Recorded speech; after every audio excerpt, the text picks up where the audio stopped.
going on, everybody? Welcome back to another live stream. Hope you guys are all having a fantastic day today. Everybody in the chat right now, what's going on? Everybody that's going to be tuning in after this one ends, hope you guys are all having a great day as well. Let me know which books you're going to be picking up this week. I'm really excited to talk about them. We've got a ton of new ones coming out. I'm pretty sure the thumbnail had 96, 99 or something around there, almost pushing 100. With all the covers, we've got a ton of stuff on the way. I'm going to be going over the books from March 22nd, 2023's new comic book day, all the ones that are going to be releasing tomorrow. Hey, William Moreno, what's going on? K.O. Hearn, how you guys doing today? Like I was saying, tons of really good stuff. I'm really excited to talk about these books. I'm going to be going over some of the smaller indie companies first, working our way into the other ones then. As usual, be here till 6:30. Now, it's all good, man. I know you got to check that news out. All right. Give it a minute. Let some people pop in. Everybody in chat, what's up, what's up? And we should be go to kick this off. Let's get it going. I hear diamond deliveries were delayed due to weather. I wonder. I'll text my shopper. Actually, I could text them. Let's get these going. I'll shoot them a text right now and see what they have to say. Then I could confirm it for sure. Let's see.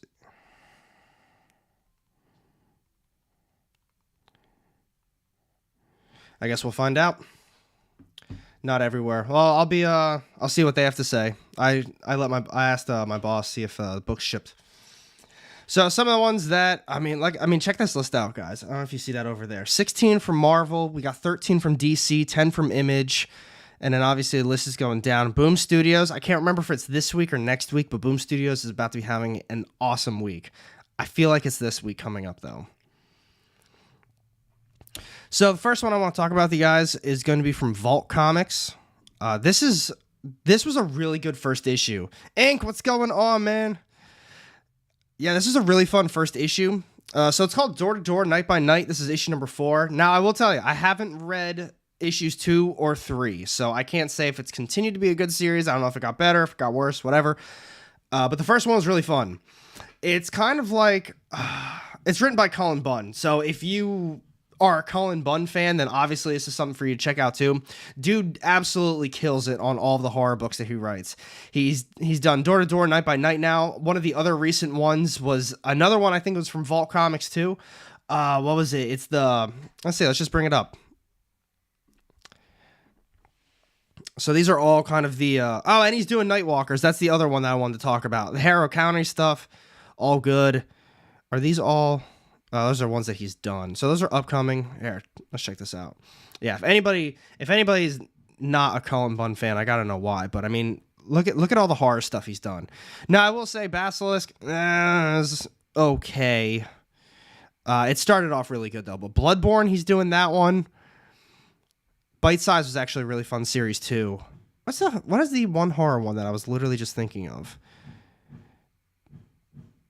I'm pretty... and he did the X-Men... Or, not X-Men. Deadpool Kills the Marvel Universe. That was a really fun series. I don't know if you guys checked that one out. There's Door to Door. Where is that one that I was thinking of? I missed out on a few issues of it. So I haven't... Oh, there it is. The last book you'll ever read. I knew it was from Vault. This was the other one that I really recommend checking out if you guys are horror fans. I'll bring this up real quick, too. I think the series is over... Yeah, it's definitely over by now. But that was a really fun one. But yeah, so on to this week. So we got Door to Door, Night by Night. This is kind of a series where we got all these people that are coming together, and there are these kind of ragtag groups of salesmen, at least if I can recall from the first issue. And they meet someone, and she pretty much deals with killing monsters. So that's what the series kind of turned into. Very fun stuff. Let me know if you enjoyed it. But speaking of Cullen Bunn, this one I'm not reading, Nightwalkers. This is another one that he's currently doing that's horror. I've heard very good things about this series. Sadly, I'm not reading this one. I talk about it all the time. My shop's been really cutting back on new comic book day stuff. And I mean, Source Point Press, they haven't really been making the cut for a ton of these. The last Source Point Press book that they got in that I can recall was Little Red Ronin, that they consistently got in. That was a really fun series. I don't know who wrote that one. But I do want to tell you guys, I appreciate I appreciate all the support last week. I had to cancel Friday's stream. I still kind of sound nasally. I was pretty sick last week. I was not feeling it. I was having a pretty rough one. Even the last new comic book day top 10 list that I did, I kind of powered through that one. I wasn't feeling too good for that either. But I'm still getting over whatever I had, and I had to cancel. So I appreciate everyone that was reaching out. They responded on the post that I made. They said, I hope I feel better. So thank you, everybody that made that. I missed issue 2. The rest were Prime. Issue 2 for... there's always that delay, so now I don't know which one we're talking about. It's either Nightwalkers or Door to Door. Which one are you talking about, KO? But yeah, so Serene's ghost town's safe haven quickly becomes a blood-soaked kill box as her dwindling group learns more about the monsters. One thing becomes clear: the nightmare is only the beginning. Door. Yeah, like I said, the other ones were really good. Spitzkoff, what's going on, bud? Or the first one was really good. I'm sorry, I didn't read the other ones. That's what I meant to say. But outside of that, I don't. There's nothing from AWA this week, and I'm off the top of my head, I don't recall if there's anything else that I'm going to be getting from them. I think this is actually Colin Bunn too. Curse of Cleaver County. I could be wrong. No, it's Garrett Gunn. Or no, he did Harrow County. I was just talking about that. What the hell? Spitzkoff, bud. I hope you're doing well today. Let's see. Outside the rest of these, then, I don't know if there's anything you guys want to talk about. Let's see. So we do have some new ones. Let's check out some of the new ones as well, and then we can go into if there's anything else. So Valiant's got a brand new one coming out this week. We've got XO Man of War Unconquered. I've heard the XO Man of War stuff is pretty good. I've never read it. Becky Cloonan is writing this one. We got Michael Conrad. We got Becky Cloonan and Michael Conrad as the writer, and Liam Sharp as the artist and cover artist. We got 6 covers. We got some cool ones. I like this one. That's a pretty sweet cover. I like look at that. Damn, that's so nice. If I was reading this series, that's the cover I'd be getting. Let's see. I really like reading these comments. Sometimes there's really good ones. Really looking forward to this. Just might be the only one, but Christ, I hope not. Yeah. Oh, I didn't know Cloonan did the Fabulous Killjoys. Oh, really? Was that not Gerard Way? Oh, artist was Becky Cloonan, writer Gerard Way. So, all right. So Becky Cloonan is the writer for this series, but the reference of the Fabulous Killjoys, she was the artist on that one. See, that's what I was thinking. That's another series I didn't read, though, either. Let's see. Moving on. I'm not reading the Rick and Morty stuff. Well, I read the newest series that they're doing, the current ongoing. I read the first couple of issues. Source Point Press got another new one. Source Point Press actually had quite a few new ones this week, if I can recall. So what's this one? Etheries, written by Anis Abdullahak, and the artist is Dennis Menhir. Ooh, I butchered both of those names, 100%. So where do souls go when they don't belong anywhere else? Journey into Etheries, searching for the answer in this introspective character study about pain and self-loathing for fans of Tales of Afterlife, such as The Lovely Bones and AD After Death. I haven't read either of those either. Only as a cover A. That looks pretty cool. We'll see. I got to read here we go, Joe. I got to read this early. It's a gorgeous, enchanting, and unique reading experience, but I highly recommend. Listen to my recent Joe Talks comments interview with the creator. All right, this man just did a selfless plug. All right. Yeah, it's a great book. You guys should all check out my my channel, my interview that I did with him. All right. Let me hear you on that, bud. Pop Scar. Sumerian's been on a tear, too, with their comics.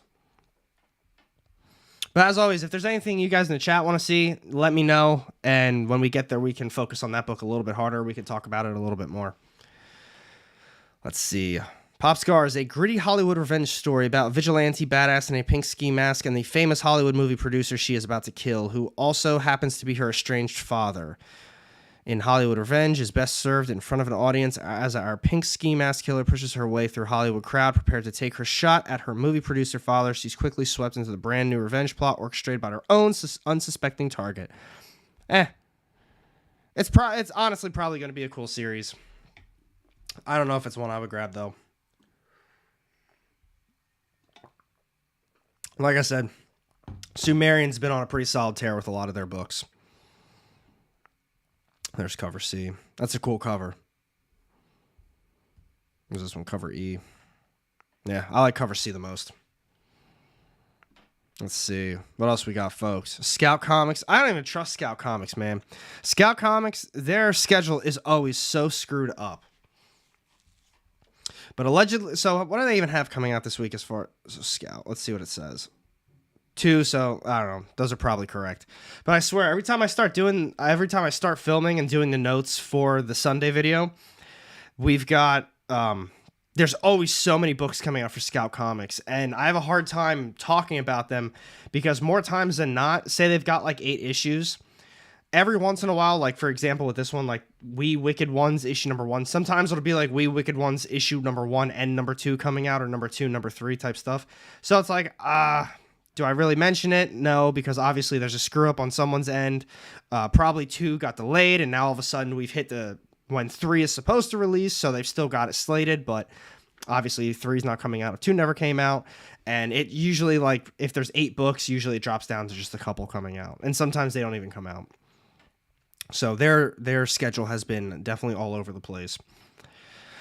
So this one, after being orphaned in a mass witch burning orchestrated by the U.S. government, Cecilia Jordan grew up to be Washington, D.C.'s darkest secret. She's now wreaks havoc as the city's resident witch. See, but the other thing is, with Scout Comics, their stuff has actually been pretty solid.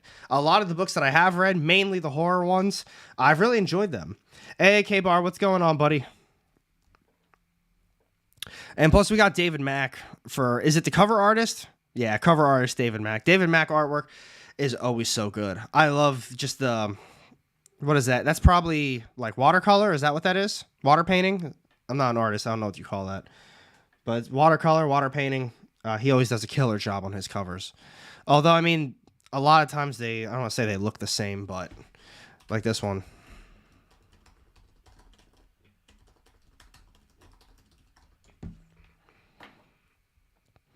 Is it this one? Yeah. Not the one I was thinking of, but I mean, you can tell it's basically like the same splash of color on in the background. No, I feel you. Clifton Hobbs, I enjoy what I have read from Scout Comics. It's just a shame about their schedules. Don Johnson, what's going on, buddy? What up, AR and the channel? Hope you're having a good Tuesday. Oh, dude, my day's going great so far. It's been a very busy day, though, on my end. A lot of driving around, a lot of other stuff that had to be done for my other job. And so here we are, Tuesday night stream. But I hope you're having a really good day, too, buddy. Let's see. And Blood Moon Comics got a new one. So we do have a lot of new ones coming out this week. So I'm actually going to bring up all the new ones. Damn. Firstborns. I've talked about that book like 3 times now.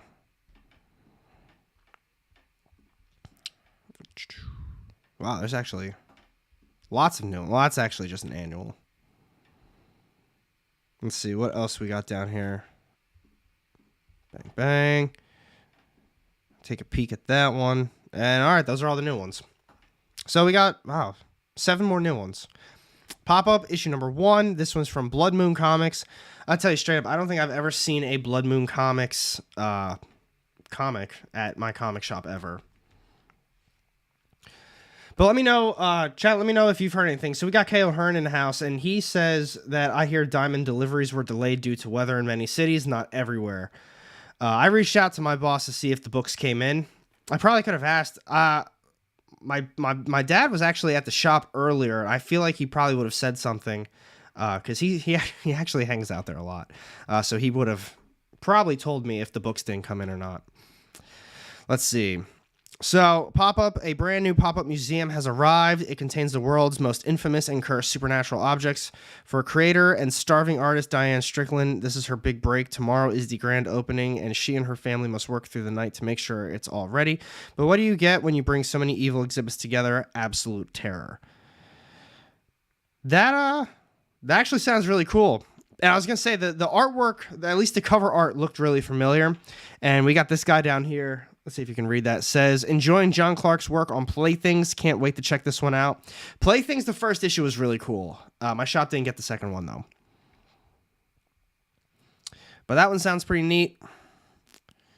Sereno. Meet Sereno, the mythic master of light and guardian of New Teia, a city where magic and science intertwine by night, an avatar collective paranoia, shepherd of nightmares, and a cult of hate are just the start of evil conspiracy transform the city.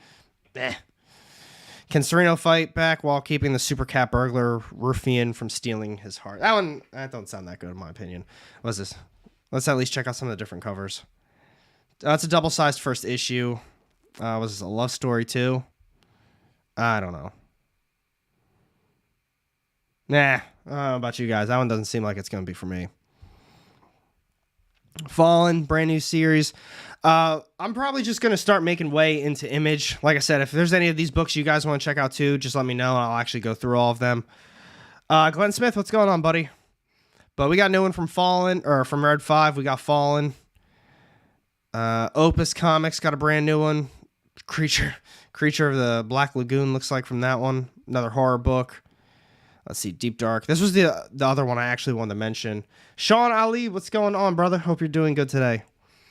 Erica is looking for the mythical Deep Dark, hoping it sheds answers on her past. Instead, she finds herself in the world of gods and monsters where all the horror, myth, and legends are very, very real. It sounds pretty decent. My shop probably won't get that one, though. Written by David Sundra. Let's see, MLF, Mutant Liberation Front. I'm ready. Not thinking that one looks like it's going to be for me. 44 pages of story by John Coates. 20 illustrations by various artists. 6 pages of comics. So this is like all over. So this thing is like, so MLF, who even puts this one out? Other. All right, so it doesn't even say who wrote it or did it. Hey, Lyle, what's going on, bud? So it says 20 illustrations by various artists, 6 pages of comics by Thomas Suzalek, 5 exclusive MLF trading cards, and a sticker of the MLF flag. Also comes with a fake polybag art print. How much is this? $10? 44 pages? I mean, that sounds like you're getting your money's worth. 44 pages of story, 20 illustrations by different artists, 6 pages of comics, 5 cards, sticker, and polybag art print. That doesn't sound that bad. And this one's also by whoever that is, Riot Comics. Yeah, so that's all the small indies today. They're not really some of the smaller indie publishers are not really having a ton of stuff coming out this week, in my opinion. At least nothing that I'm particularly interested in. Like I said, if there's something you guys want to talk about or check out a little bit more in depth, we can do that. But now, as far as these go, as I don't think it's actually going to be a smaller week. I think I was saying earlier, I think we've got a really good week on our hands. But a lot of the indie ones just not really doing it. Let's see if there's not Sumerian, Skybound this week. No Skybound. I guess it is. I think I think I'm mixing up this week and next week's, because next week is about to be killer. So I'm thinking I may have been mixing those weeks up. But I mean, we still got some really good ones on the way. Izo, what's going on, bud? Hope you're doing well today. I'm doing very well. I appreciate you asking. Feeling a lot better. Last week was a little rough on my end. That's why I had to cancel Friday's stream. I'm still working on trying to get just like more content coming your way, guys, whether it's more new comic book day stuff or just, I don't know, what have you. I'm trying to figure out some new things, try to post some more daily stuff. But we got Monstrous. I've got, where the hell is it? Somewhere, I thought it was right, that's literally directly behind me. I have it. I have not read it. I took a peek at the artwork, so if anyone's interested in the artwork, this is what it looks like. So there's the art if anyone's interested in Monstrous. I've heard really good things about this story. I'm debating on reading this one next. My only thing is every time I pick up a book like this, I'm always like, all right, 44 issues deep, I'll just read it in a hardcover. And then I get the hardcover because I I want it for my collection. But like, for example, this one, it's only issues...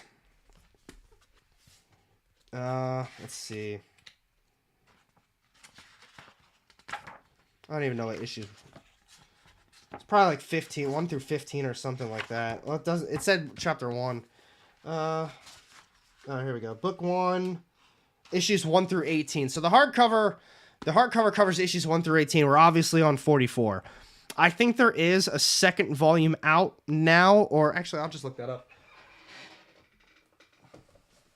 But the moral of the story is, if I'm going to read that, and then all of a sudden it's like, all right, we're 1 through 18. Let's see when volume 2 comes out, unless if it's already out. Ooh.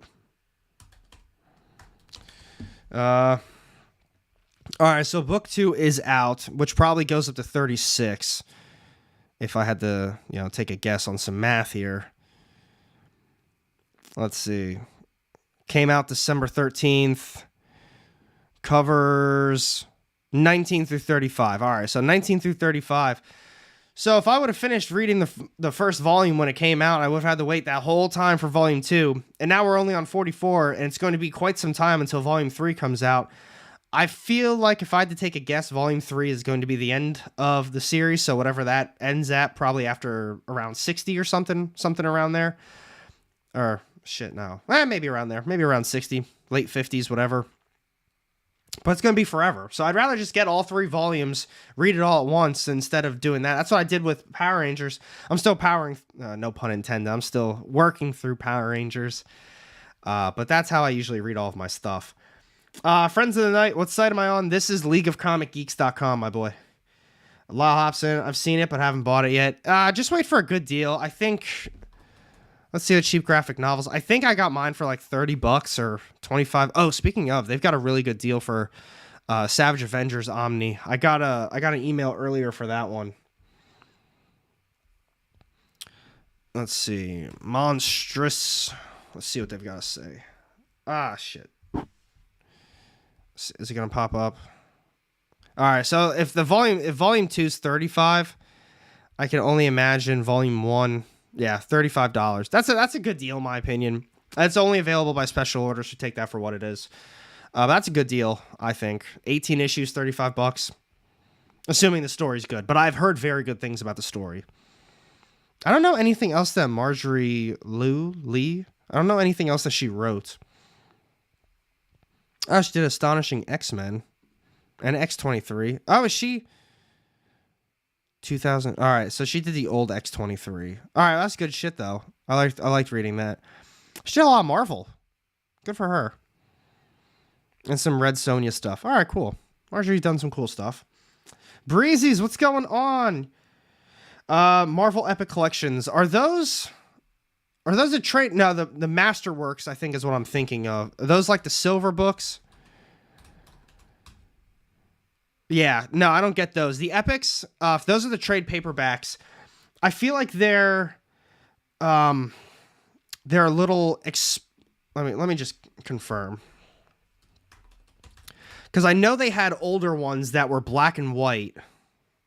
They had like black and white epics that were like these thicker kind of trade paperbacks, the fat trades. All right, I was going to say, because they did newer ones that I think are in color...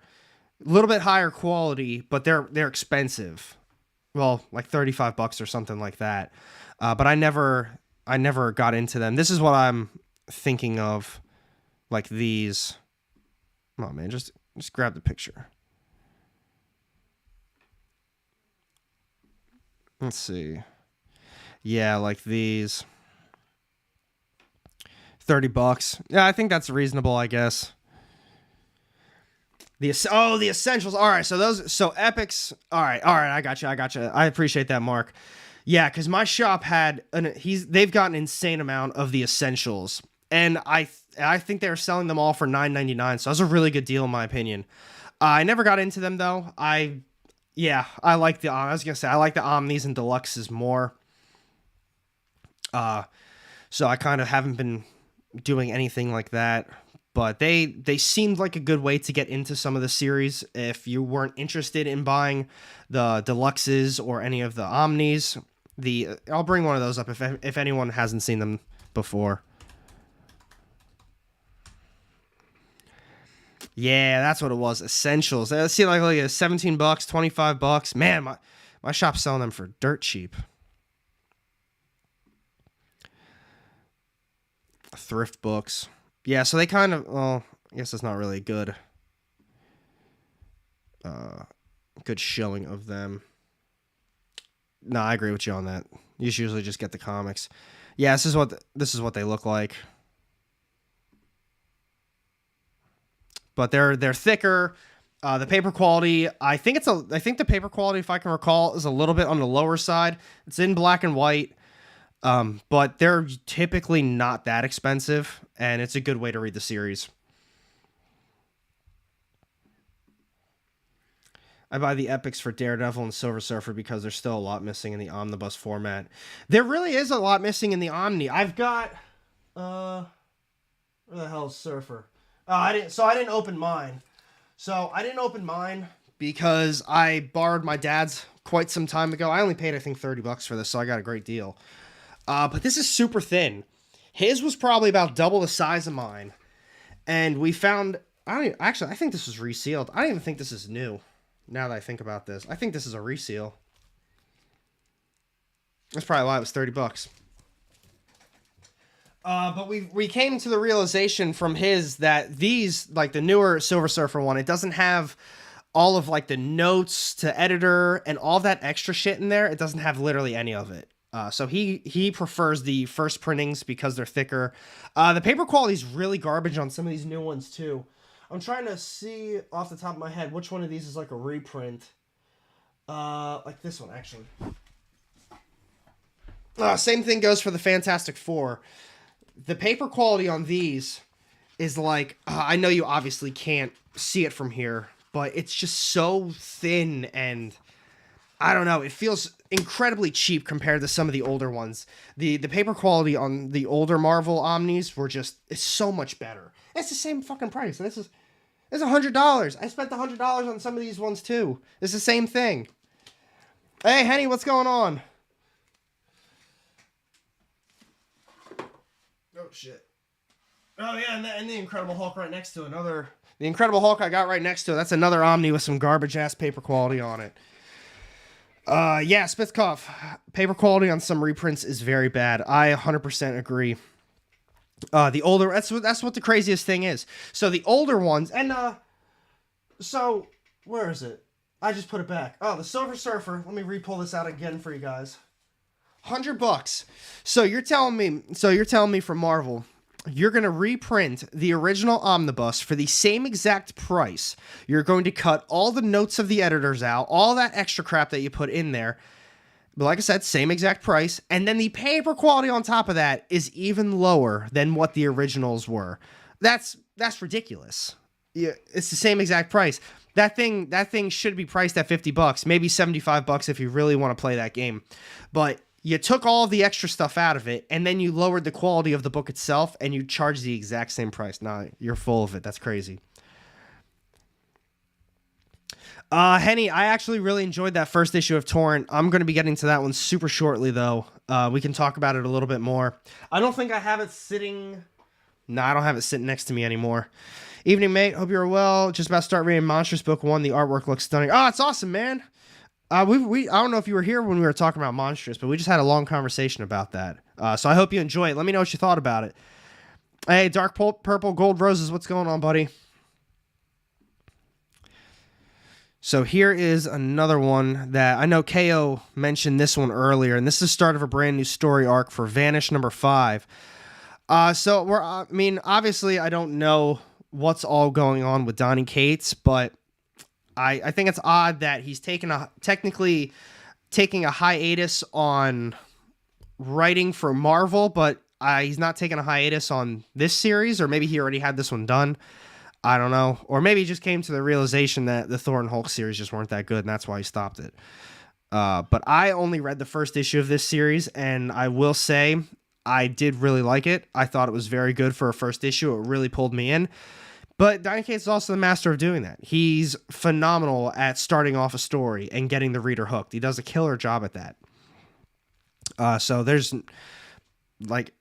no reason to not believe that he would have had a good story right off the get-go, but I'm not. I mean, I don't know anyone that's still reading it outside of chat right now. Vanish is very cool. Stegman's art is beautiful. That's the other thing. Every time he teams up with Stegman, it's always a good time. They killed it on Venom. Vanish has been, I can't speak on all of it, but the first issue was very good, but the artwork was great. I missed the team on Venom. Yeah, from that Venom to this Venom. And I'm going to be honest, I had my problems with that Venom too. I had some issues with it. But overall, night and day, this Venom series is complete garbage compared to that one. Oh, I think Vanish was finished at N1. All right, so in case he is still going on a hiatus, he's got books finished, or he's got issues finished, so that's cool. Clifton Hobbs, I did see your comment. Which old Omni would you suggest for a fun read? So strictly from Marvel, I would go... Just looking at some of the stuff I have. Oh, man, there's some good stuff. You know what? I actually really recommend... the Punisher stuff. So this isn't the Punisher Max. But we've got this Punisher that covers Punisher from 2001 through 12. That's the complete series. Punisher Kills the Marvel Universe. That was like a little one-shot. Marvel Knights Double Shot #1. Punisher 2001 issues 1 through 7, and then 13 through 37. This is a great Omni. If you're a fan of the Punisher, I highly recommend checking it out. I will admit, though, the first series, the issues 1 through 12 from 2000, was the best part of this Omni, though. The rest of it wasn't bad. It was still very good, I'll say that. But those first 12 issues were fire. They were absolutely good. The Brubaker Cap is also a really good one.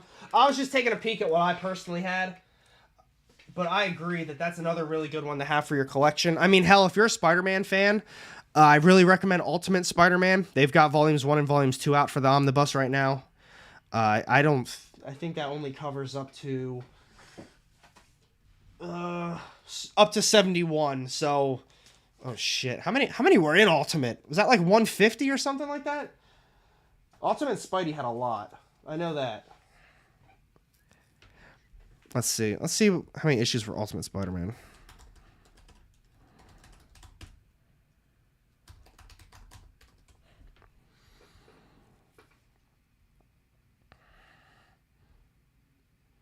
Yeah, there's a lot of issues for this. Jesus. All right, so 133. And there's some other Ultimate stuff that came after it, but... Comics Elite couldn't review most of the indie books because they didn't get them. Maybe the southern stores had diamond delays. Ooh, that would suck. Well, my boss never got back to me that I'm aware of. No, he didn't, so... we'll have to see. Second Street, what's going on, buddy? Superior Spider is also really good. I really liked Volume 1 of Superior Spider-Man. Volume 2, I didn't finish reading the whole thing, but from what I recall, they kind of screwed up that ending. Current ASMR. All right, Spitzkoff, you're about to get blocked. Yeah, you know, you're about to get fucking banned from chat for some of these comments here. Let's check out some of these covers. I love Scotty Young covers. I know a lot of people don't like Scotty Young that much, but I'm a big fan of Scotty Young. Scotty Young's writing, I feel like also Scotty Young's writing has really, it's really evolved. It's really gotten a lot better over the years, in my opinion. We got our comics bag, board, and pull list done for new comic book day. Oh, hell yeah. Man, KO just got done talking about how some of the stores didn't get their diamond books. They didn't ship everywhere. So it's cool to see that you got yours. I'm still waiting on my shop to see if they got all of their books. I texted my boss. He didn't get back to me just yet, though. Dark Ages Scotty is my fave. Well, let's see. I don't remember that one off the top of my head. Oh, yes, that one was so cool. That's actually the one that I bought for the first issue when I got it. That's a really cool cover. I really like that one. I agree. He had a really fun run on the new X-Men a bunch of years back. Scotty Young did? I didn't know that. That's cool to know. Love Scotty's writing, not a huge on the covers for whatever reason. No, I totally get that though. If I mean, I'll bring it back up before I like continue on, just so you guys have something to look at while I say my opinion on it.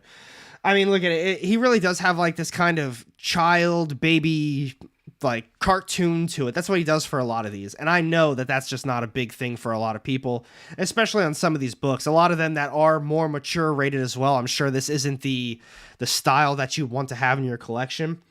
I think they're really cool though. Do I get all of them? I absolutely don't. I usually just end up getting cover A, but every time I see them, it puts a smile on my face. I'm like, oh, he did such a great job on this cover. But like for Vanish, for example, if I was still reading the series, I wouldn't get the cover, but I like what it looks like. Got the Nova Omnibus and the Mark Spector Moon Knight. I don't think I have Mark Spector. No, I got Moon Knight Volume 1 and 2, and then I've got Moon Knight Volume 1 from Huston.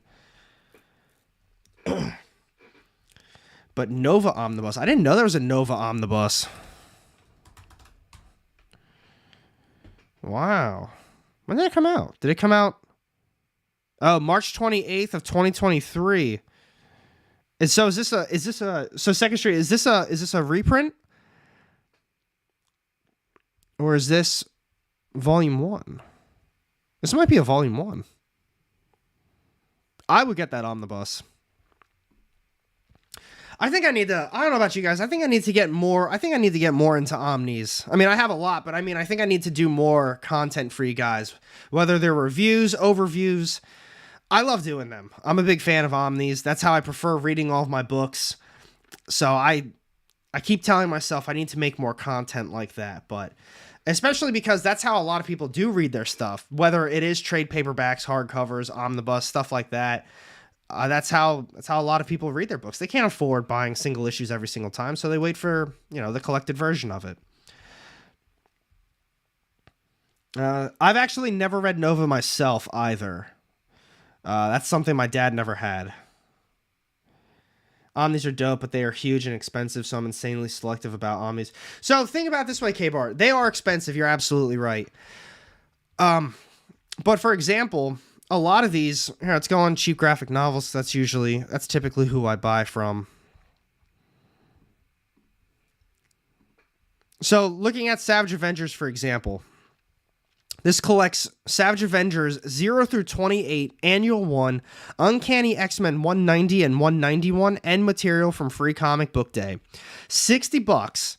If you bought every single one of those single issues, if you're a big Savage Avengers fan, and not even including the Uncanny X-Men, the Annual, and the Free Comic Book Day book, not even including that, 28 issues, 28 times 4, assuming that, 80, I don't know, like what was out the top of my head, 112, I think, something around there, 112, 100 something around there, $60, almost half the price of that, not including tax and shipping, whatever, but you get the entire issue, the entire book plus some other stuff. And I understand that they do take up some shelf space, but at the same rate, think about a long box or a short box. Short box, I don't know what they hold off the top of my head, like 150 books maybe. But then you got to start stacking them up. You got to start finding places for that. And you can't really just put them on a shelf. So that's why I've kind of moved on from single issues. And I mean, I've got a lot of single issues. Well, when I say a lot, not a lot compared to some of the other people. But I've got like 6 or 8 short boxes, I think. And I think that's too many for me. So I've been moving on from a lot of my single issues. Once the series is finished, get rid of it and move on from there. But man, hardcovers, Omnis, I totally agree. They do take up some shelf space, but in the grand scheme of it, I prefer getting them that way. Let's see. Tokyo. Oh, I've been looking at I wonder if they still have Tokyo Ghost on here. That's actually one that I've been there it is, new printing. $30. Anybody that was interested in Tokyo Ghost, $30. You can't beat that. It's the whole series, 1 through 10. This is Rick Remender, if off the top of my head? Yeah, Rick Remender and Sean Gordon Murphy. I mean, Rick Remender is a great writer, and I heard Tokyo Ghost is really cool. So, no, definitely got to pick that one up. I like single issues to eventually display. I agree with that too. A lot of people do like doing that. Something about a floppy that makes me happy. Yeah, assuming it comes not damaged and it's decent paper quality. Nice oversized hardcover. Lady Death Omnibus. Well, let's check that out too. Wonder if they have it on here.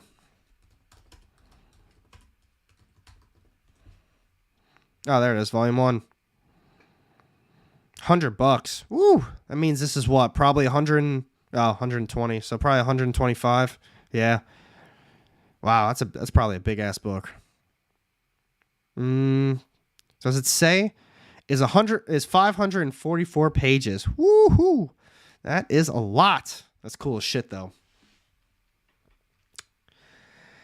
I buy a lot of trades because I'm impatient. See, oh man. The trades is tough because I do have some trade paperbacks, but it's very I don't know, it's tough for me to get into. I prefer the hardcovers. Every time I get a trade, like my whole bottom row is basically trade paperbacks. There's a couple up here too. I mean, that's not trade paperback, but compendiums are also a really good way to collect. Let's see. I have all 32 trade paperbacks for Walking Dead. Jeez. I was actually debating on the absolutes for The Walking Dead. That's tough. That's always a tough one. Speaking of trades, though, I really recommend this one. Next one I was going to talk about is Undiscovered Country. We got issue 24 on the way. It's got one other cover, Casa Grande. I will be honest with you guys. I think this arc isn't that good. It's been definitely a letdown. This has turned into one of those series that every time I talk about Undiscovered Country, I'm like, it's a great series. I really recommend it. But this arc is just god awful. Very boring. It's kind of all over the place. The writing is just, I don't know. They're in the history zone, but they're all, at the same time, they're not together anymore. They're all over the place, all the characters, and we still don't exactly know what's going on. And so to only have one more issue in the arc, and they haven't really explained everything too fully just yet, I just kind of want them to move on from this one. Murder Falcon hardcover. I don't know that one. I've been getting a lot of Epic collections too. I got a guy that works at the shop too that he really gets into the Epics and all of the trade paperbacks. He actually gets pretty much every trade paperback that comes out every single week. He gets a lot of the new comic book day issues as well. But yeah, he gets pretty much, I think he does get actually every single trade paperback. Word is from some of the other guys that he's got a, like, what was it? Like, not a barn. That makes it sound so freaking big. Like, I don't know. Something along those lines wherever he lives. And it's apparently packed to the brim with trade paperbacks. Like, the entire thing is completely stuffed with them. All in a shed. Yeah, I should say a shed. I feel like it's a lot bigger than a shed, though. It's like, I don't know, something in between, like a barn and a shed, I guess. But he's got apparently just trade paperbacks on trade paperbacks, all in long boxes. That's just, he doesn't even know what, like, I'm sure he knows consciously what's kind of in there, but apparently you can't even walk in there. Like, it's one of those where you started packing them in one corner, and then it turned to the other corner, and then upwards, and it just started making its way towards the door, and now it's just like, there we go. Yeah, we got a new one. We got a Sharn now. Kaiser, absolutely. Year Zero is a phenomenal read. Red Border is also a really good one too. But yeah, so that's it for, Undiscovered Country. Like I said, great read. I really do recommend it, but this arc has just been abysmal. It's really not that good. Inferno Girl Red, this is the series finale for this one. This is in the Massiverse. The first issue was pretty good. I don't remember the second issue all that much. 56 pages, damn. $6 price tag though. That's a lot. It's going to be a really big action-packed issue. I'm probably going to get it. I don't remember. Yeah. I was going to say, I'm trying to remember what happened in that second issue. I don't really remember what's going on in it. Ideal City, what's going on, buddy? I hope you're doing well today, man. Thank you for tuning in. In this knockdown, drag out finale. Yeah, so we got a lot of action coming up in this one. Ah, this is going to be a cool one. I am 2 issues behind, I think, now on Plush because my shop didn't get, I think, the 4th issue.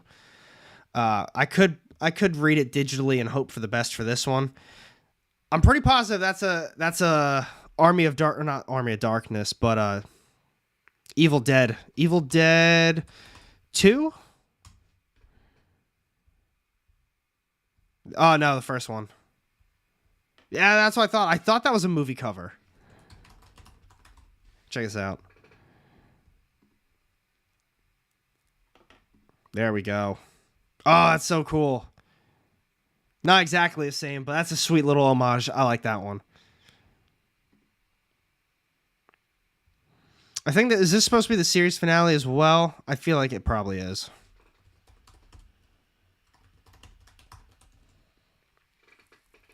Oh, no, 6. So we got one more after this. I don't know why I thought it was 5 issues. Oh, dude, I'm a huge Evil Dead Army of Darkness fan. They got a new one coming out. It's not called Evil Dead.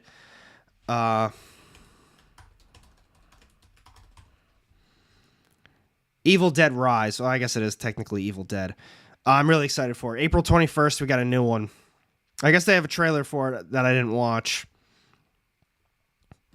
But I'm excited for that one too. Let's see. This is the only new series coming out from them this week. We got Dead Romans, issue 1, miniseries premiere. Arminius, the Germanic prince raised in Rome, has sworn vengeance against the empire that butchers his people. He wants to make a queen of the woman he loves. Honoria, a fellow slave. Now 50,000 Romans will die to give her a throne she never asked for or wanted.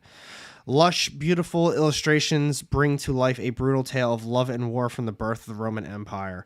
Written by Fred Kennedy, Nick Marinkovich, and Andrew Thomas as the letterer. I didn't know it was going to be a love story, but I'm still very interested in it. Let's check out some of these other covers too. This is a dope cover. Oh wait, no. This is the cool cover. This is the coolest one. Ivan Tao variant. Oh, that's so awesome. That's supposed to be like a Nintendo homage. Let's see where you pick this bad boy up at.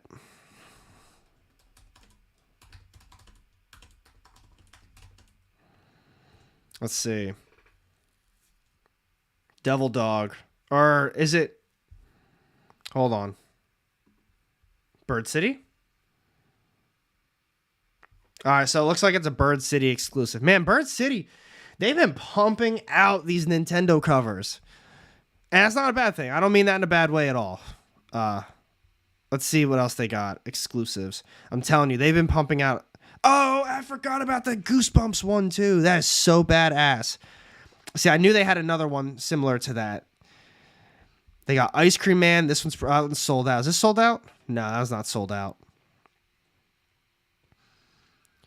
Oh, and we got this one, too. Yo, oh, my God. How did I miss these? I'm about to buy... I might have to buy those. Hey, Nightclub, Nemesis, Reloaded are so good. Nightclub is a good one. I only read the first issue, but I enjoyed that. Nemesis, I did not read, so obviously I didn't read Nemesis Reloaded. Let's see. I could have sworn they have a lot. Actually, you know what? I got a question for you guys. I know his name, Illust Illuminati. Let me bring it up. He did this Hell Crow. What the hell is this? Is this a one-shot? Did he write this? We got some people in the house right now. I'm sure somebody knows a little bit more about this than I do. But if you don't know who he is, Illust Illuminati, he's an artist. And I know he's posting so many exclusives with Hail Crow. So I know he created it, I guess, but is this, I guess, a single issue? Did he write this too? Because they don't really have any other info on it. So hoping somebody can give me a little bit more details, or I can just check it out. Hey, Kevin O'Shea. It's okay if you're late. You're still here to hang out. So let's find out what this is. Hail Crow, King of Hell. He's the one that freaking had the... I don't know if you guys caught that. He came out with some homage and it had swastikas on it. He pulled that and put something else on it then.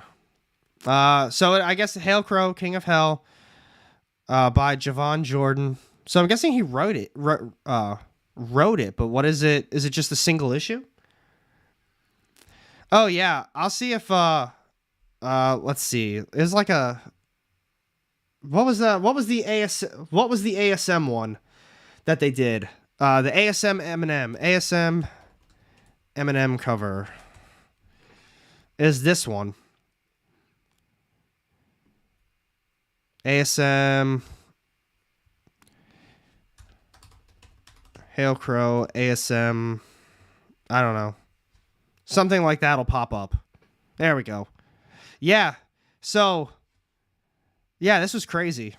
Let's see if I can get a big picture. I don't know if you can see this on here. Yeah, you definitely can.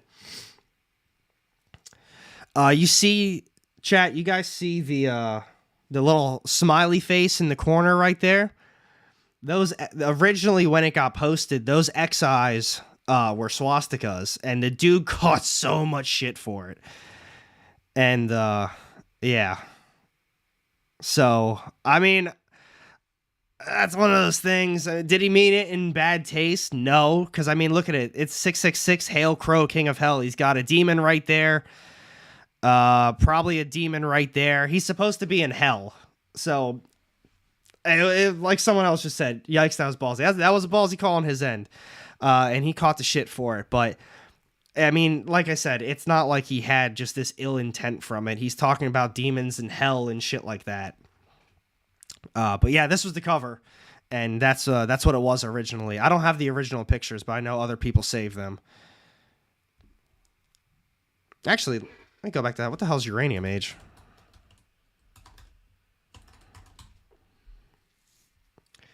Dig that Black Sabbath homage. What was the Black... Was it on here? Which one was the Black Sabbath homage, Kevin? Still awkward as hell. Yeah, I think that's one of those things. Especially, you know, like... No, he definitely didn't. He's not that type of dude. From the time... I have met him in person. From the times that I've spoken to him and met him, he doesn't strike me as that type of person at all. But it's one of those, I get what you're going for. And everyone and other people are commenting too, like, well, think about back in the day. Back in the day, there was swastikas on comic books and they did stuff like that's also back in the day. You got to think about what time period we're in now. You know, you need to be a little bit more sensitive with some things. People can't be as open with other things anymore.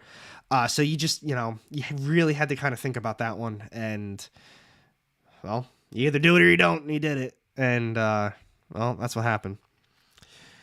With the old house. Oh, gotcha. But yeah, dude, Bird City Homage always has some badass covers. Bird City Homage.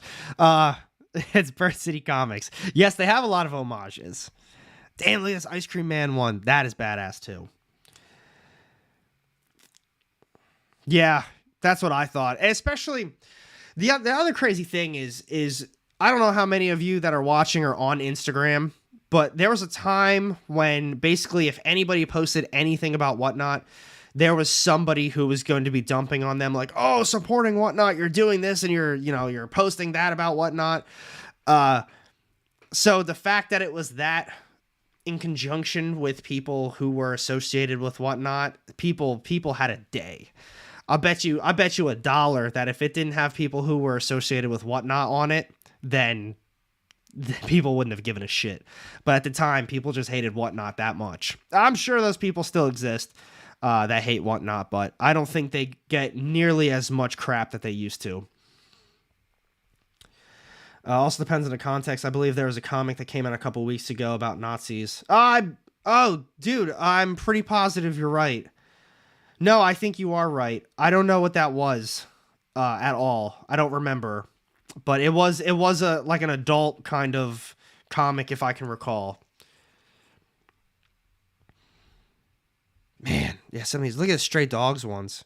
Yeah, Bird City. If you guys ever want some cool covers, I always recommend Bird City for covers. They always have cool shit.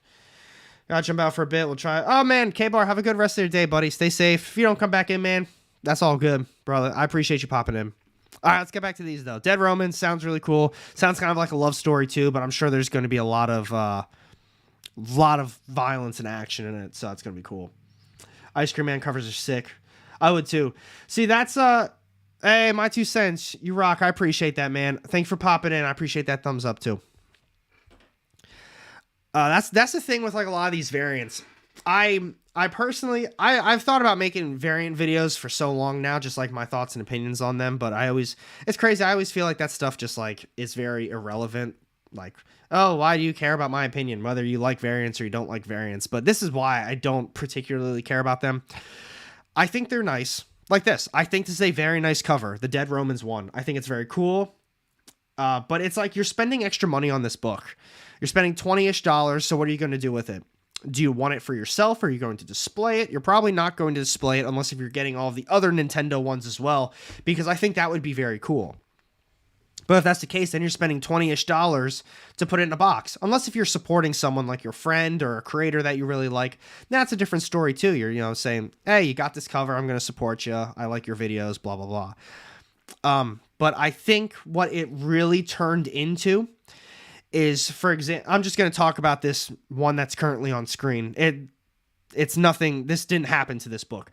But you've got people out there that are saying, oh, we've got Dead Romans, issue number 1. This is a Nintendo homage. It's Nintendo. It's only limited to like 100 books or something like that. You got to get yourself a copy. Nintendo books are hot. People still love Nintendo systems. And this is for a brand new Image series. You've got to get it. And that's what I hate. Because there's people who are hyping the absolute living hell out of this book. And you don't know if they have association to, say, Bird City Comics or Ivan Tao or, I don't know, anything else with this book. You don't know their association all the time. So maybe they've got a large following and they're telling you that they really support this. And in reality, maybe they're getting paid for it. Maybe they get free copies for it. And they're just trying to sell it themselves. So obviously they're going to hype it up. And that's happened for so long with so many of these covers and so many of these variants. I mean, think about it. Think about how many times or like how many variants that you saw getting pumped out over the last year alone and how many you're really seeing being talked about now. They've completely cut down. They're not nearly as hot as they used to be. It's people were taking advantage of a hot situation in the comic book community, and that's how they were making their money. But I'm all for you getting your variant if you like the cover, if you want to support the artist or support whoever came up with it. That's a whole different story. But don't be falling for these fools that are trying to sell you on some bullshit. They're out there and they're still doing it. But yeah, I always tell people you got to be aware of what you're buying. You got to spend, do a little bit of research. It's your money. So, I don't know. Let's see. First time here. Love the show because we see eye to eye on a lot of these opinions. Oh, Pedro, what's going on, buddy? I appreciate you popping in. A lot of these opinions of the comic world. It's a shame. I mean, I enjoy reading it. I've been debating too on doing more, not investment videos, but more of like collection type videos, stuff that I pick up, stuff that I'm looking to move and how much like some things do sell for. Because I do think that's interesting because there are a lot of people out there that do like selling books. They do like flipping books. So it's a way to see, other books that you might not have that you might be interested in. I've been on the fence of doing stuff like that. I don't know. It's one of those things. I always say, maybe I'll do it. And I probably don't do it. There are really good channels out there that do investments and specs. I always recommend Swaggle House. He's got good shit. Bryce Comics has really good shit too. I don't know how that man acquires some of those books. I saw his Instagram post the other day. Dude had, I think, a 9.8 like Invincible Iron Man 1, and he had like another 9.8 of a first appearance book. Dude's got some crazy good stuff. Some companies like DC are using variants to make up for shortfalls in sales. Oh, dude, Mark, we're going to be getting to DC very soon. They sneakily put out a lot of variants. I mean, Marvel has a lot of variants too. I mean, we're looking at Dead Romans right now with 7 different covers, but one's an exclusive. I'm sure a couple of these other ones are exclusives. Well, maybe Virgin variant, blank sketch. All right, so maybe none of them are exclusives besides this Ivan Tao one. I only collect old homages like Spider-Man 1. Those are usually cool ones. Even when spec buying, the cover A outstrips most of the variant covers. Yeah, that's the thing too, is if it is a spec book, man, I actually enjoy having these conversations too. Maybe I'll do more live streams like this. But as far as the spec stuff goes, it really is that. If you've got a group of like maybe 10 people in front of you, and for example, I think I saw someone mention 8 billion genies. I don't know. I thought I saw something around that. But imagine you got 8 billion genies. Or no, Stray Dogs is going to be the example. You think all 65 of those variant covers for Stray Dogs is going to be the hot thing? No, it's just some fucking variant cover for that. Some sort of exclusive. And I don't know. I think you're right. Cover A is always going to outshine all of the other ones, especially if it's like a hot artist. Look at the Immortal Hulk, for example. Alex Ross, come on with that. You ain't beating Alex Ross. A Hulk Alex Ross cover? Look at these freaking covers that this man did. I mean, you guys already know what Alex Ross does, but Jesus, look at some of these covers he's done. They're incredible. The timeless variants. He did the entire series. Just going through them. Look how good this is like ridiculous. I love these. I love them. And In Hook Lee as well. In Hook Lee also kills it. Oh my god, dude. Mandar, I saw Shazam. Oh, I didn't see the movie. I saw that it completely flopped. What was it? Opening weekend like 30 or 40 million dollars? Is that what I saw? Man, we're really getting off topic on this one. This is fun shit though. Shazam 2 opening weekend. I heard the movie sucked. 30 here. Let's see. 30 million opening weekend. Holy crap, is that bad? That is really bad. Yeah, Immortal Hulk did have S tier covers 100%. Hey, what's going on, Paulie? Everybody in chat right now. That's my dad. What's going on, man? Actually, of all people, now he would know. Did the shop get all their books today? Some people were saying that Diamond didn't send out all of their books to everybody this week. So if anyone's gonna know, it's gonna be this guy right here. James Gunn will maybe be better. James Gunn should be better. Too bad the movie was kid friendly.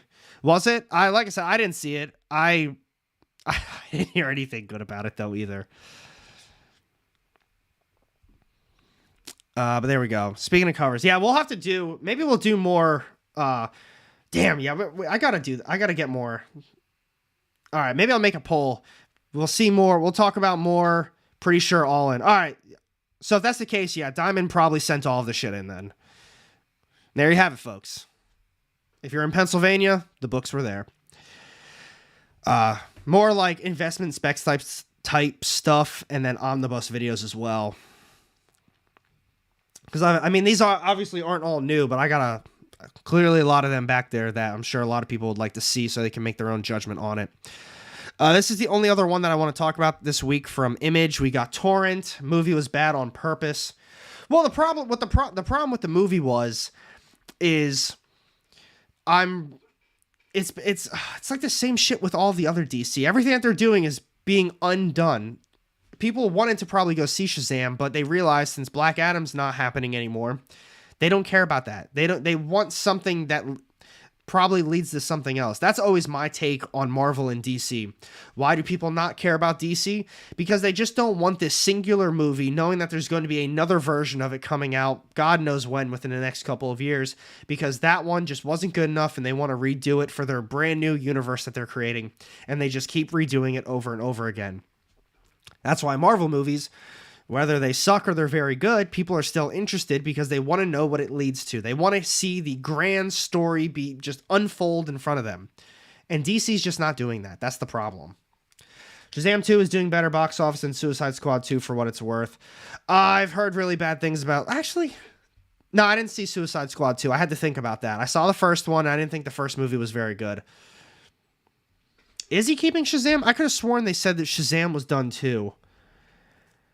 Yeah, Pedro, that really is what it is. It's like imagine being a big Spider-Man fan And they just keep creating brand new Amazing Spider-Man series like year after year with brand new number ones and brand new writers and saying, this is going to be the brand new Amazing Spider-Man series. New readers are going to love that. Imagine if they did that. Spider-Man fans would be so upset until you realize they are doing that.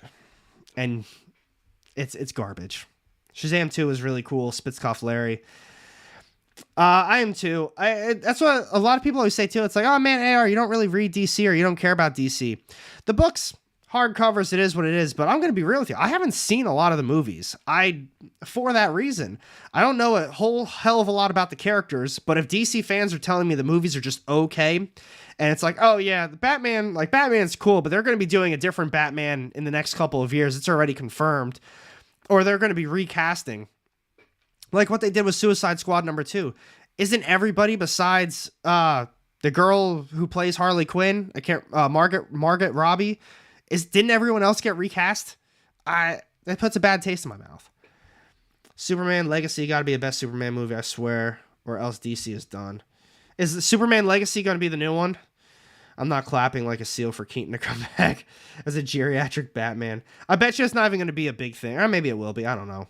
They got to bring people into this movie somehow. See, that's why I'm holding out for this DC movie, because it really is one of those, like, this is going to kickstart everything.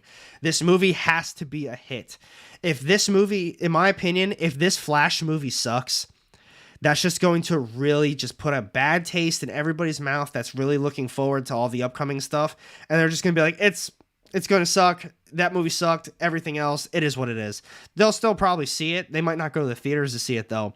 But if this movie is awesome, and then they can be like, yes, this is going to kickstart everything. We've got a plan. If you love this, just wait for the next things we're going to be coming out with.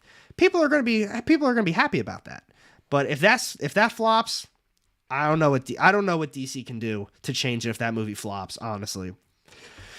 Suicide Squad 2 was awesome. Haven't watched Shazam 2. I did hear Suicide Squad 2 was a lot better than the first one. I did hear that.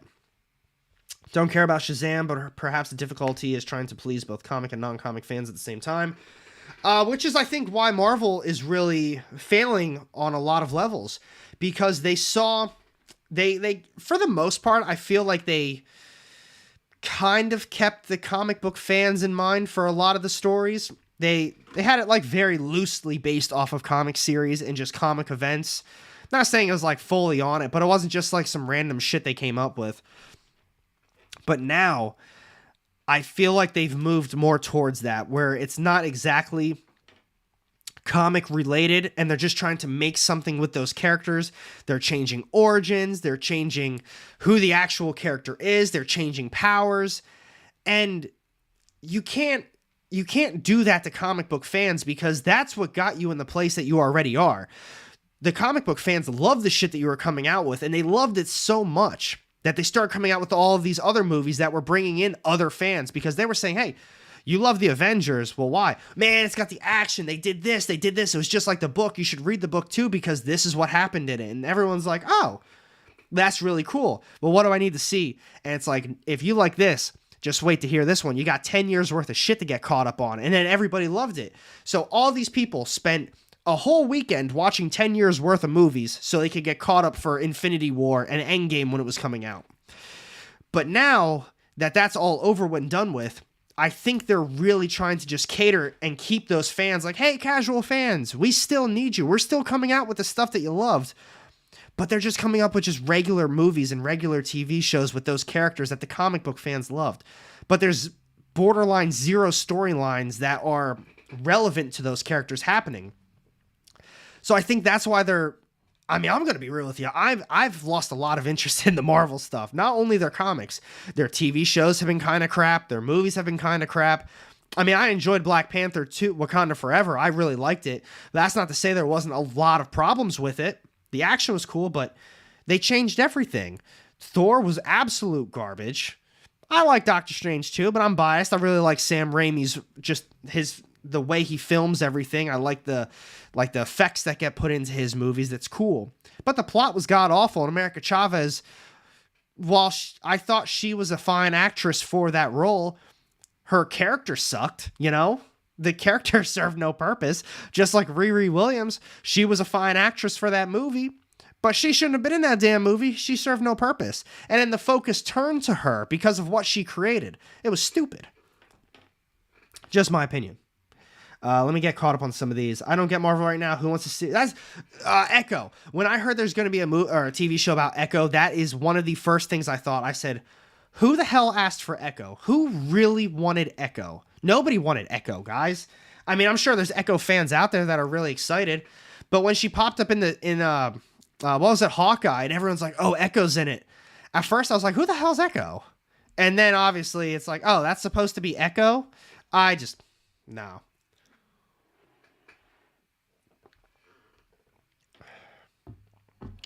Just give us movies and shows about characters people actually want to see. Who wants a Marvel's movie for real? I don't give a shit about that movie. The Phoenix doesn't even want Echo. Yeah, I actually forgot about the Marvel's movie. It's like, oh, it's getting delayed again. Just delay it permanently. Just delay it. Delay it indefinitely. I can't imagine there's a lot of people asking for it. Now, I'm going to be real. I did I liked the Miss Marvel show. The ending was bad, like most of the other Marvel TV shows. But I think she's really cool with what she's done in her series. Sup, yo, it's your pals from DZ. Oh, dude, what's going on, man? You guys have a website? I don't remember.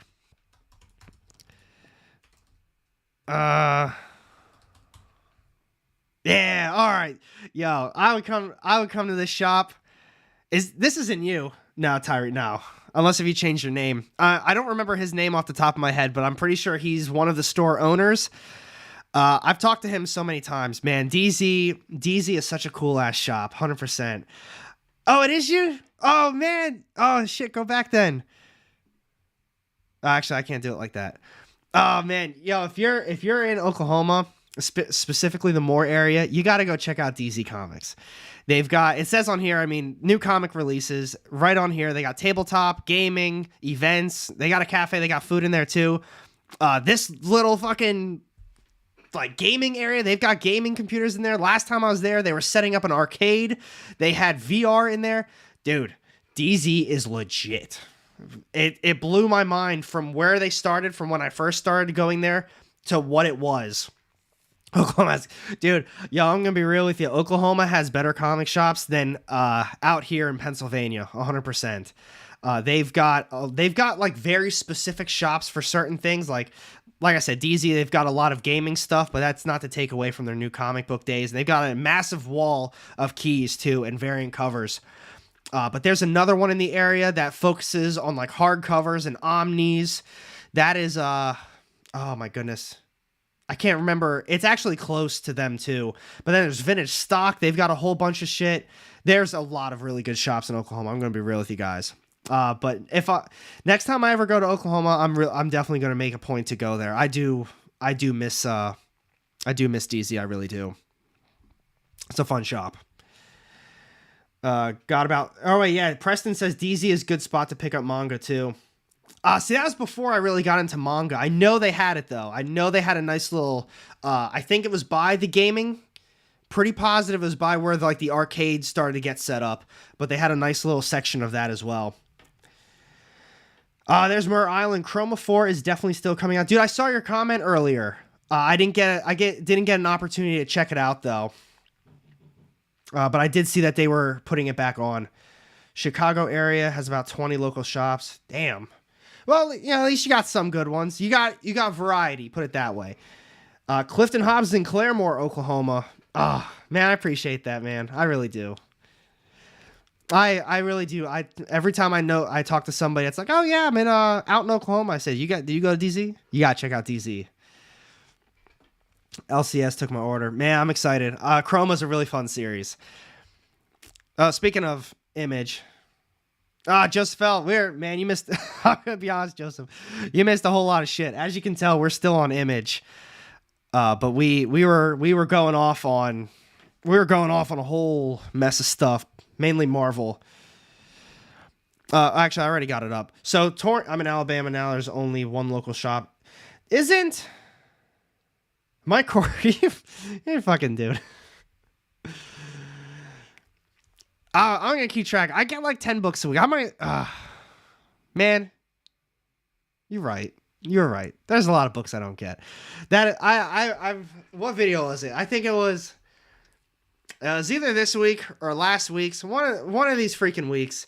I got through all the indies and there was no AWA, and I was like, yeah, I'm not going to be getting any of these this week. And it was a super small week from Image. I think I was getting 2 books and then nothing from Boom Studios. And I was like, yeah, I'm just getting these and nothing from these. And then we hit the Dark Horse, IDW, and Dynamite. And I was like, yep, not going to be getting any of these either. And I was like, holy shit, I think I'm getting like 2 books. And I was thinking about Mike. I was like, this man's about to call me out. He's going to say this dude out here, he's not getting anything once again. I hit DC. I think it was like 1 or 2 books from DC as well. And then wrapping it up with Marvel, I think it was like 5 books. I think it was actually last week. Because, yeah, it was like last week or the week before. It was a super light week. And that's when I did the top 5 list instead. And I was like, man, there's not anything coming out this week. I know it was a fire convo. My phone was ringing. I wrote it down. Oh, man, I appreciate that. It was fun. AWA, yeah, I'm not gonna say they let me down, but they need to at least put out 1 book a week. So back to Torrent. This is the last one coming out from Image this week that I'm gonna be talking about. This one was really fun. I'm pretty positive I gave it number 1 on my list. So we got our main character right here. She's just like a regular mom, but she's got superpowers. She is also a superhero. See, I don't want to spoil anything for you guys. Let's just say something happens to her, and now she's on the front cover looking like this, and she's ready to use all of her powers, and she's about to go completely ham on everybody. But it was a fun first issue. What am I reading from DC? Well, oh shit, I got a few more before DC. But DC wise, the new Superman. I'm behind on Danger Street. Not much. I'm going to be real with you. Not much from DC. I was going to say Nice House on the Lake, but that wrapped up. There are things periodically. You mean BC, the Batman comics? That's true, though.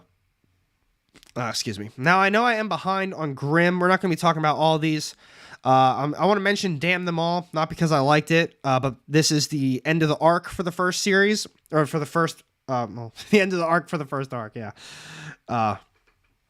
So they are going to be continuing on with this. I didn't think it was that good. I didn't think it was bad, but let's see, first story arc, so there's more to come after all. That's exciting. I was going to say, I didn't keep reading it because I didn't think this was going to be an ongoing series. And I'm telling you, the same thing happened to Basilisk when I was talking about it. It wasn't originally supposed to be an ongoing series, and then it just kept going on. I think it's over now. I don't even remember. I don't like the way that one ended. Danger Street, I feel that way, Henny. $5 is always a lot of money for a first issue. Now, Superman Lost, if that's the one you're referring to, I did hear it was really good. One of the guys that I do a live stream with, I'm going to be doing it tomorrow. It's the EXP. I got all their links down below. He said that was a really good first issue. So take that for what it is. I didn't read it. I am reading the Dawn of DC Superman. That was a good one. But I just wanted to mention that is going to be continuing on. Grimm's a fun one. I think I'm 2 issues behind. I missed out on 7 or 8. So I'm probably not going to be reading this one unless if I can grab the other one. I think I bought 8 and I missed 7, or I bought 7 and missed 8. One or the other. Yeah, Martin, it got really... I don't know what the hell direction they took in that one, but it got pretty bad in my opinion. Any word on when Animal Castle is coming back? I didn't know it was coming back. Let's see. Previews, maybe? Animal Castle 1. Actually, how many issues was it? 4? Or Volume 2? Here, let's do that. Volume 2.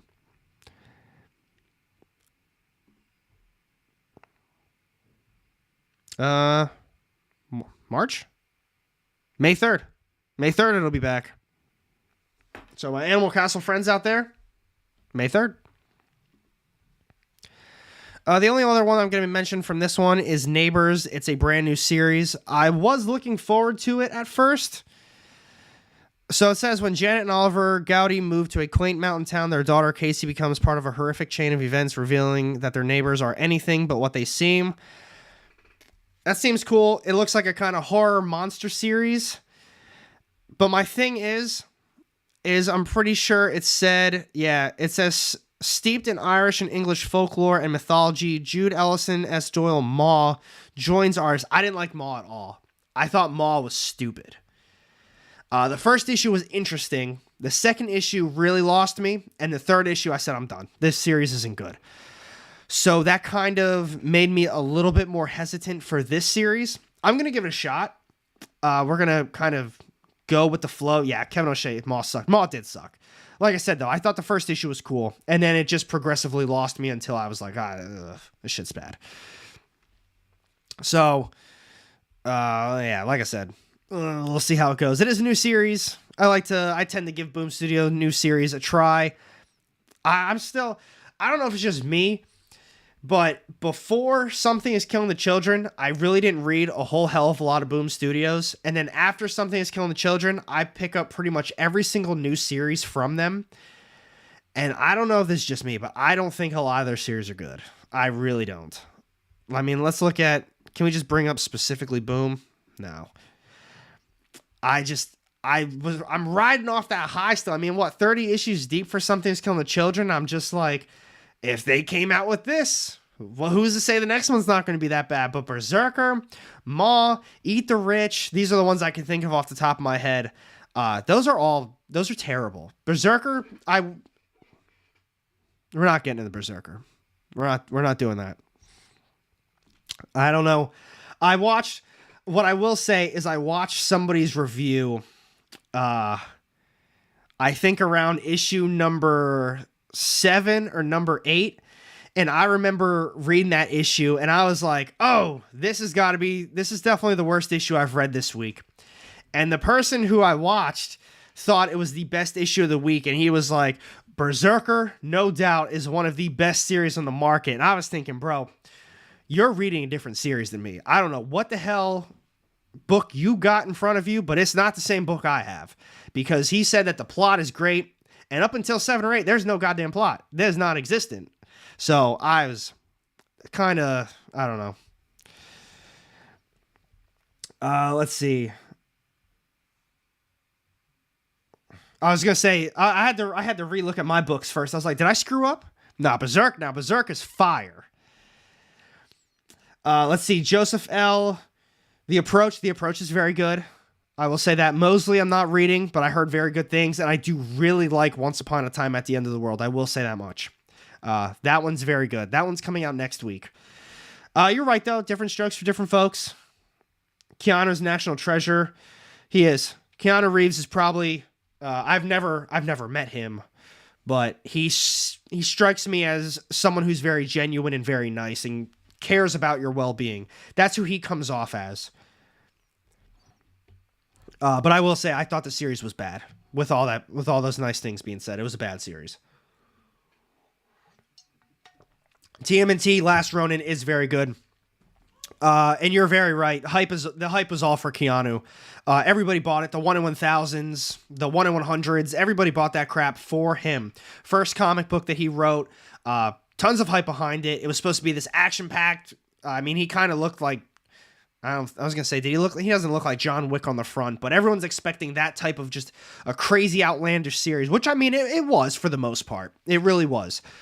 But that ending was god-awful, and at some point, you can't just repeat the same thing comic after comic. Like, the first 5 issues were basically the exact same thing, and I think eventually 6 or 7, it moved into this kind of half-ass plot, and then they abandoned that and moved to a different plot like 2 issues later, and then they turned that one, whoever the therapist lady was, there's a lot... Yeah, like, man, you guys, I knew you guys were gonna do it. You get me on that Berserker rant. I could go on and on with that series. I had so many issues with it. Mr. Negative. I love Mosley. Man, that's all I keep hearing is how good it is. I like this channel because we have similar tastes, so I can skip on some of the stuff that you say is terrible. Well, I'm glad I helped you out there. Finally got around to reading Last Ronin. Very glad I grabbed it. Will be on my shelf. Hell yeah, dude. It's awesome. Mosley is sweet. Love the concept. Pretty on. I gotta look up Mosley now. Well, let's bring up Dark Horse real quick. I'm gonna bring up Mosley again. Ooh, man, Blue Book. That was a stinker of a first issue too. Mosley. All right. Yeah, I kind of feel the same way. I don't know why I kept going on with it. I really don't. I just kept reading it, kept hoping for the best, and every time I was done reading it, I was like, damn, they got me again. Maybe the next issue. And every time, it was never the next issue. Wow, 92%, average rating of 4. 86 out of 94 people liked it.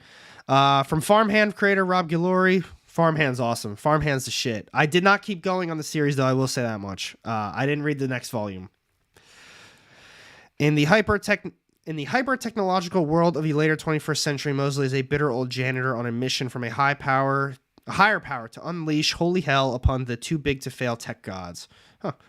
Can one man bring down the corporate powers who have caused their vast influence to oppress an all-too complacent human race? Huh. Mosley's taking up the holy hammer, and you better believe he's going to smash some shit until he sets mankind free. Damn, that sounds actually really cool. That sounds really cool. Yeah, these are definitely two that I want to talk about real quick. They mail me all 3 of the Berserker trades because I backed it. I'm sorry to hear that. Marco, what's going on, buddy? Thank you for tuning in. I appreciate it. Blue Book. Tynian. I don't really know what to say about that first issue. The artwork was just okay. Someone said it's based on a true story. And I remember when I reviewed the issue and I was like, oh yeah, this is based on a true story. Or no, I reviewed the first issue. I was like, it's a slow. It didn't really, not a lot of stuff happened for it. And the artwork was just okay. It was kind of like a boring first issue. And someone's like, do you realize that it was based on a true story, right? And I was thinking, I mean, that don't mean shit. There's apparently a lot of things that are based on a true story. That doesn't mean it's good or anything like that. So, I mean, the whole objective is to write something good that makes you want to keep going on it. That's like someone coming out with a movie and they're like, well, it's based on a true story. Well, you got to make it interesting. You got to spice some things up. Yeah, that's why it's always loosely based on a true story. Nothing's word for word. First off, a true story, it's still someone's like anecdote on it, you know? I'm going to get it. With all that being said, I like aliens. I like monsters. I like James Tynion. So I'm going to give at least the second issue a try. We're going to go from there. They got a foil variant like the first one. They don't, although I really like this cover. The Hollywood Theater one. This is a really cool cover. The wiener. I got a wiener dog myself, so I saw a little dash hound. I was like, ooh, I got one of those. Will you be here 5? It's most likely not going to be live, but it's going to be a video. All right, cool, Marco. I'm excited for it. I'm excited for it. So we'll see how it goes. Dash hounds love it. Yeah. Are aliens supernatural? Depends on what you want to say. Are they real? Are they not real? At that rate, are they technically supernatural then? Do they have powers? Depends on who's writing the script. This one, I'm not going to hit on it for too long, but if you guys didn't know, it's written by Jim Starlin, so that's very cool. Gene manipulation has always been solely for those who can afford the expensive prenatal treatments. Income determines status and, more importantly, survival. If your genes have not been optimized, the order has no use for you. You are non-essential. Sounds like how the country treats us. Less than to be eliminated. Everything is geared to keeping the ship of state sailing along smoothly, no matter the cost. Yeah, I'm gonna get that one. Unsolved mysteries. Only because. AKO, have a good night, buddy. Stay safe. Thanks for tuning in. I don't know how old everybody is in the house right now, but chat, if you were on YouTube for the early days, if you remember the Tourette's guy, one of his skits was he would do that. He would talk about unsolved mysteries and he'd be like, tonight on Unsolved Mysteries, and he's just this dude pretending to have Tourette's. That just like unlocked a memory for me. I'm sorry. The Pentagon said this? I was gonna say, I'm just reading this. That's the theme song. Speaking of shows that I used to that was I used to be. Oh, I'm sorry. I gotta collect myself on this one. I've been watching To Catch a Predator on YouTube like religiously lately. I don't know why I forgot that shit existed. I grew up watching it. Watch some of those videos again on YouTube. Chris Hansen, oh my goodness, he annihilates it. Just the concept of that. Somebody's life is being ruined on national television for, child predator. And it's just like this dude shows up and they always say like, yeah, I'm supposed to be like 13 years old. And then he's just chilling and all of a sudden Chris Hansen pops out. It's like, hey, take a seat. And then sometimes they break down crying and they're like, oh my God, like don't air this, all that stuff. And then he just goes, well, you're free to leave. You're free to leave. And they always, the people are always saying, oh, thank you so much. Like, I'm so sorry. Thank you. And they walk out and the cops are just freeze. Oh my. I'm sorry.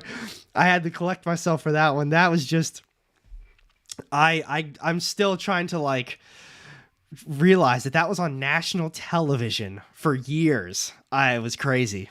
It was absolutely crazy. But it holds up. It holds up. I wish they would bring something like that back because I don't think it's on anymore. Oh. Yeah, the cops. Kevin, most of the time, the craziest thing is that they're always just like, oh, I'm so sorry. And they start to get like down and they just throw them on the ground and get on top of them. Like complete disregard. Yeah, some of those were, I mean, that too, were insane and absolute. I mean, they're all disturbing. I mean, those dudes are in their 40s and they're trying to rationalize why they're at apparently someone's house that's 13 years old. They're like, they always say, this is the first time I've ever done this. I'm just here to hang out.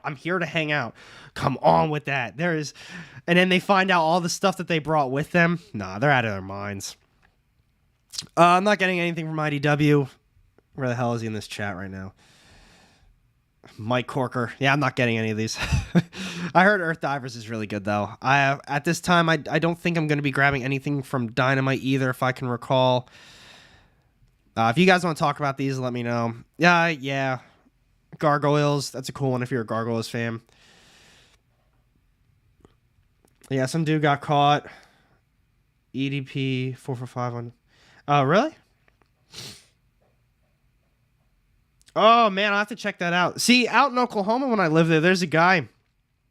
OPP, Oklahoma Predator something.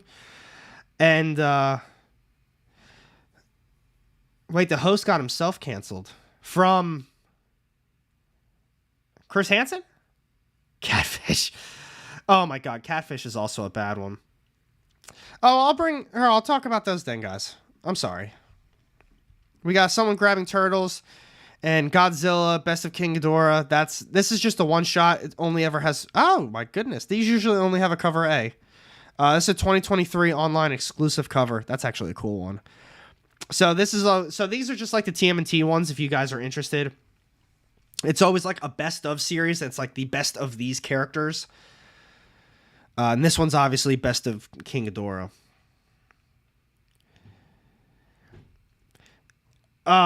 Joseph L, I'm going to be honest with you. I wouldn't be surprised if Shaq was involved with something. If you ever look up what Shaq is all involved with and how many different things he's invested in, Shaq has got to be one of the most like diverse people out there that has a ton of money. He owns a pizza chain, I'm pretty positive. He also invested heavily in, I believe it was the Ring doorbell.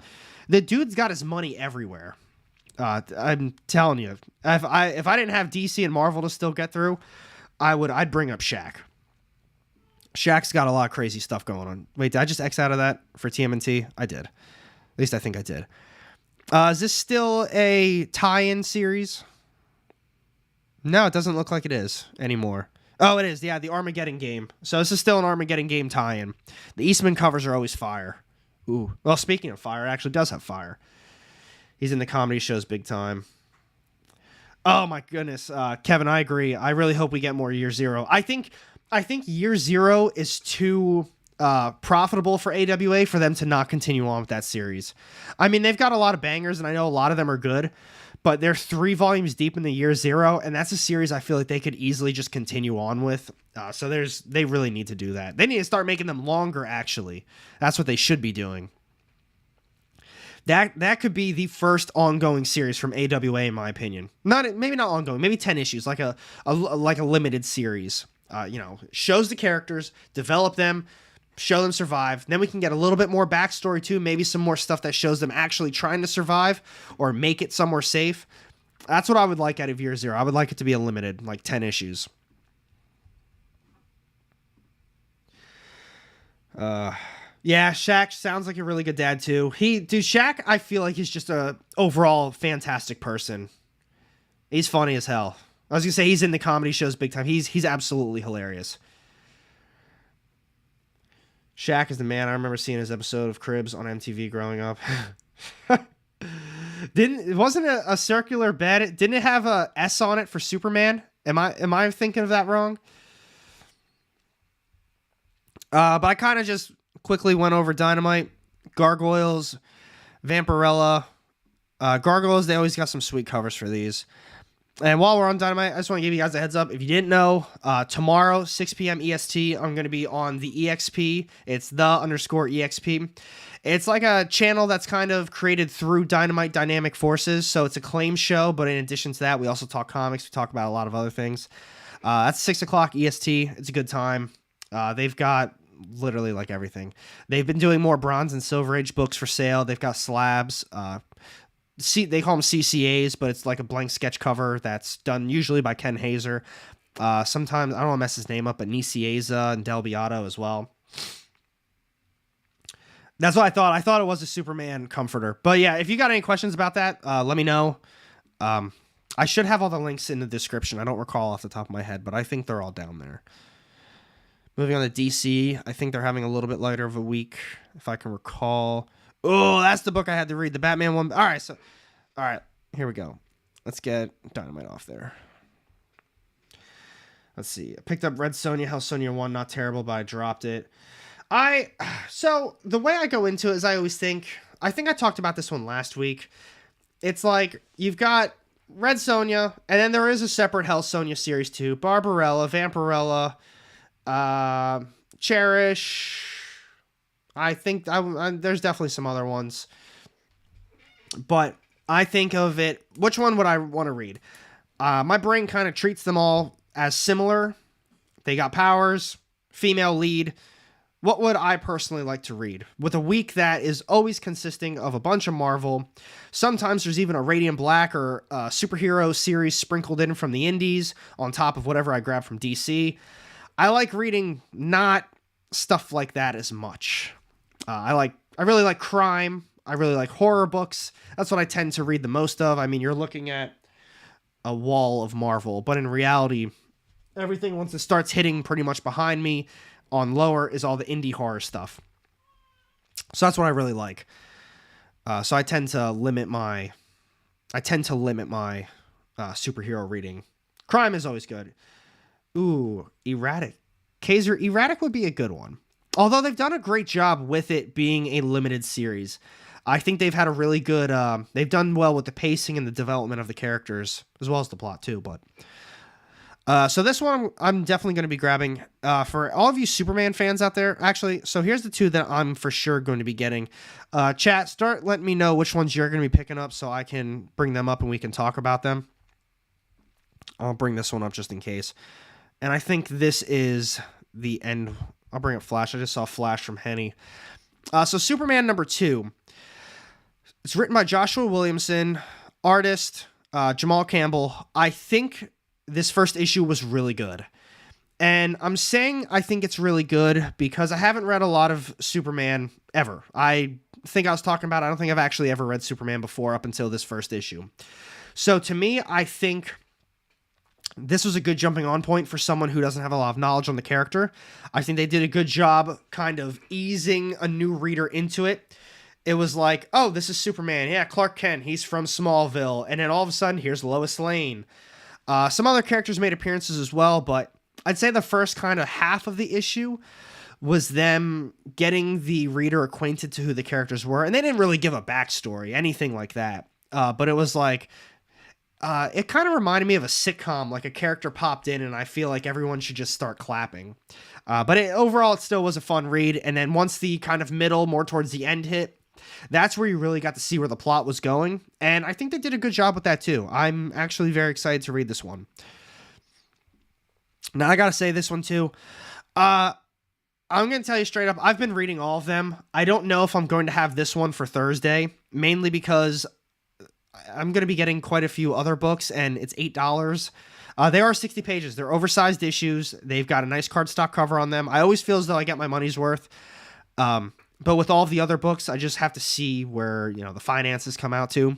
But if you're looking into getting these types of books, The One Bad Day, I've thoroughly enjoyed like all of them. The only one I don't think I read Catwoman.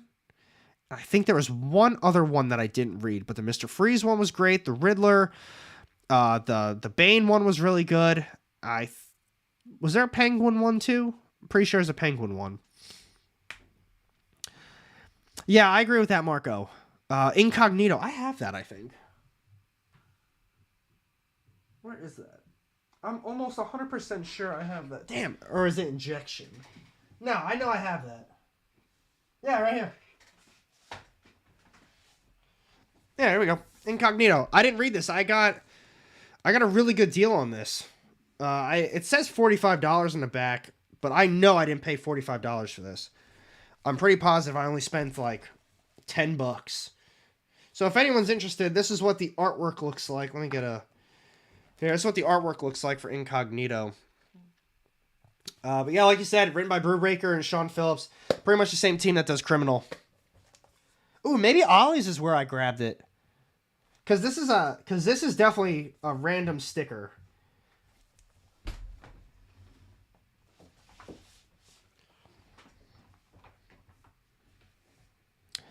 Yeah, I was going to say, I may have missed Penguin. I think they had one, but I think I missed it. So, like I said, I don't know if I'm going to have this one for Thursday, but I have been reading all of them. It's a fun read. It really is. Now, I'm going to tell you, I'm not reading this one, even though it is written by Jeff Lemire. I don't like picking up these oversized issues. I don't care if it's Swamp Thing, Green Hell. I don't care if it's written by Jeff Lemire and it's like a horror book.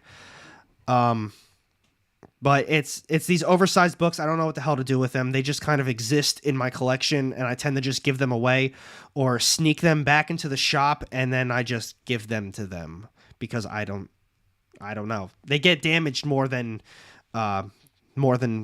than not. Joseph L. One Bad Day Bane was one of the coolest comics I've read. That one was really good. I'm thinking of them all off the top of my head. That was probably my favorite. Although the Riddler one was really good too. But Bane was a great overall story from start to finish. No slow parts. Every time there was like a kind of slow part of the series, it was just a great story that was being told. I just wanted to bring this one up. I wasn't sure. Now we got one more issue. How's this one been though? Yeah, I'm pretty sure like the prestige editions, I think that's what they call it.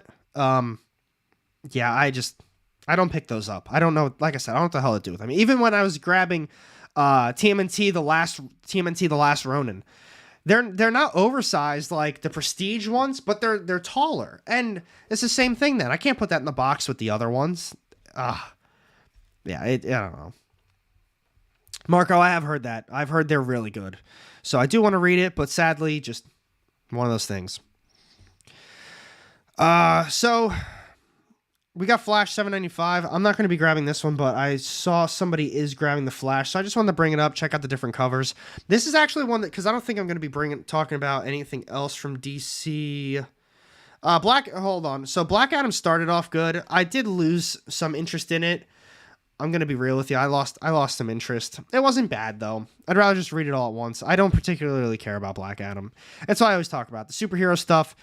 What character's going to make the cut? Black Adam didn't make the cut that week. I said, screw it. No shit, Marco. Undead Gods is amazing. Jaw dropper every issue. Oh, the Purple Rain one. That was last week, wasn't it? That's not this week. Oh, no, it is this week. This is a sweet cover. There we go. That's a sweet cover. I would get that one too. I do like the other Deceased stuff. They need to do an Omni for Deceased. That's what I need from them. They've got, what, 3 volumes out now? This might be the 4th one?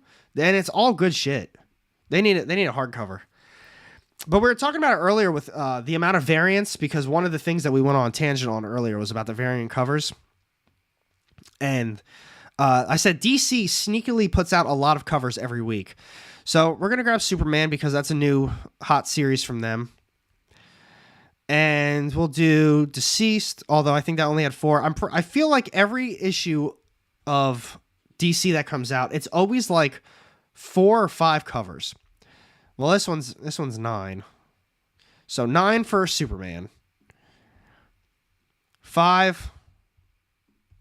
And Nightwing's got 4. So there's always a lot of these variant covers.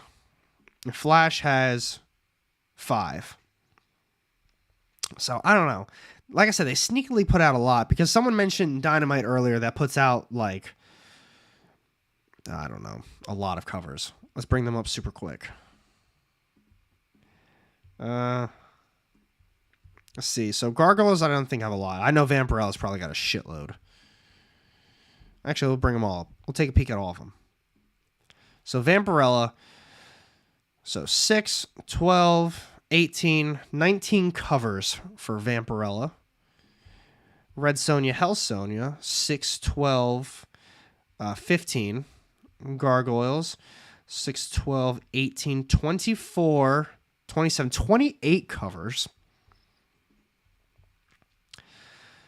6, 12, and 12. Holy shit, that's a lot. But the kicker is whenever people say like they've got a lot of covers, I mean, take a peek at what they are though first sometimes. So this is cover A, but then we also have a metal premium variant and a limited virgin variant. And that's kind of what they do for a lot of stuff. Like they make then like a black and white cover off of that one too. Only 15 covers, slow week.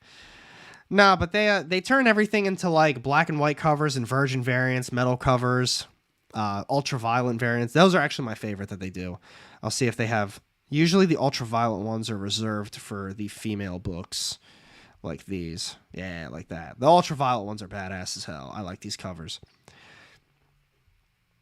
But yeah, they typically do have a lot of covers.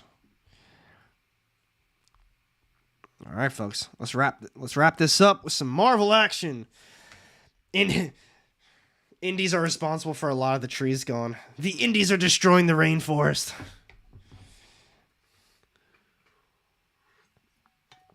All right, squad. Hey, K-Bar, perfect timing. We're about to wrap this up with Marvel. Oh my goodness, if we weren't pushing 7 o'clock, I would be going in on ASM. I don't know what the hell they're doing on this series. I'm not reading it anymore. I'm just gonna be real with you. I'm not reading ASM. I'm done. I don't know what I want them to do with it. I don't know who I want to write it, artist. Well, I just know I don't want John Romita Jr. doing the art anymore. Spidey's a mess. Spidey is an absolute mess, and Spitzkoff, I'm still debating on banning you. Permaban, maybe. But yeah, it's such a shame. Like, I don't even know what to say about it. It's one of my favorite characters, and ASM for years now has just been really bad. She-Hulk, for whatever reason, I think is a new arc. Yep, new arc. Great jumping on point. And a new villain starts a thriving spree through New York City. Oh, thieving spree. Maybe it is a thieving, thriving spree. I'm not reading She-Hulk. Like for most of Marvel. Miles is much better. Miles better, 100%. I heard Spidey Lost Hunt is a pretty solid read. I'm not grabbing it. Actually, this is going to be a bigger issue. I'll get there in a quick second. These are all the books that I'm going to bring up super quick. If I bypass anything you want, keep me posted. But those are all the ones I'm going to bring up. Does it get bad? Jarl.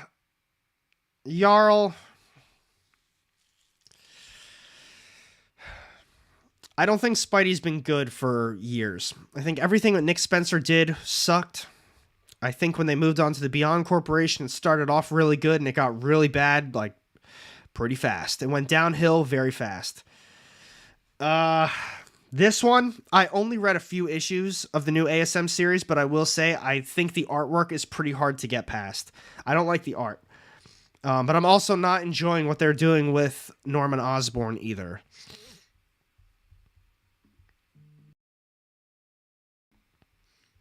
Let's see. I am going to be grabbing the new Doctor Strange. Punisher. Punisher's a bomb-ass series. It really is. I like it. I like Jason Aaron.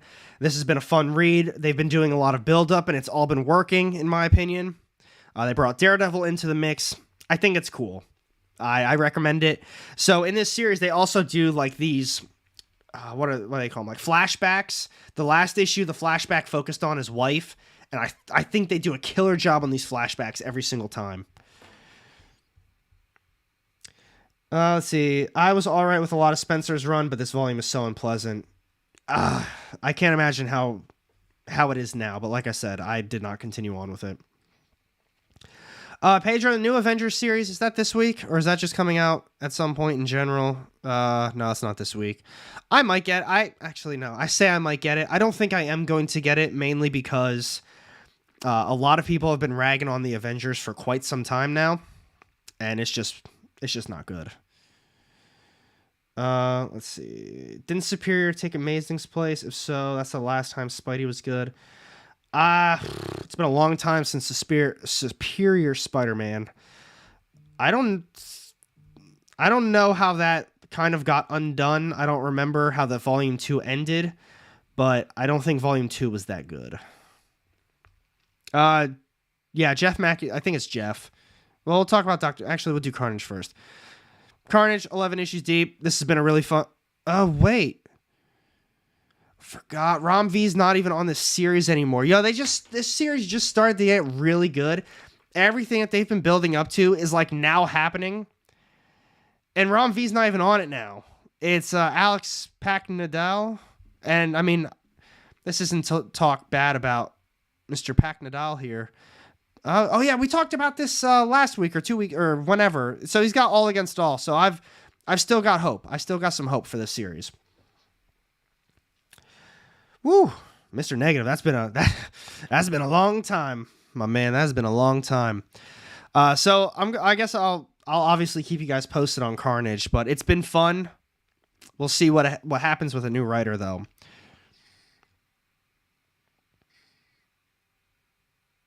Good for him. K-Bar says, Rom V left everything but Detective, I heard. He's going full creator-owned. Dude wants a movie option, I bet. You know what? I wouldn't be surprised. What was it? Rom V is off Carnage, who's Marvel. Donny Cates dropped all of Marvel. I wouldn't be surprised if we lose a lot of other big names that are on Marvel. Marvel is... They're not doing it lately. They're not creating good shit. And as a reader, as someone who's buying this $4 book and... What? Doctor Strange is probably $5? This $5 book, you need good writers. You need people who are interested in doing what they're doing. They can't feel forced. And I'd be willing to bet money. That's why Rom V left. And Donny Cates, I heard, had some other issues, but I would not be surprised if that's why he basically abandoned his projects on Marvel, because they want him to do certain things in his books, and he doesn't have the full creative ability that he wants.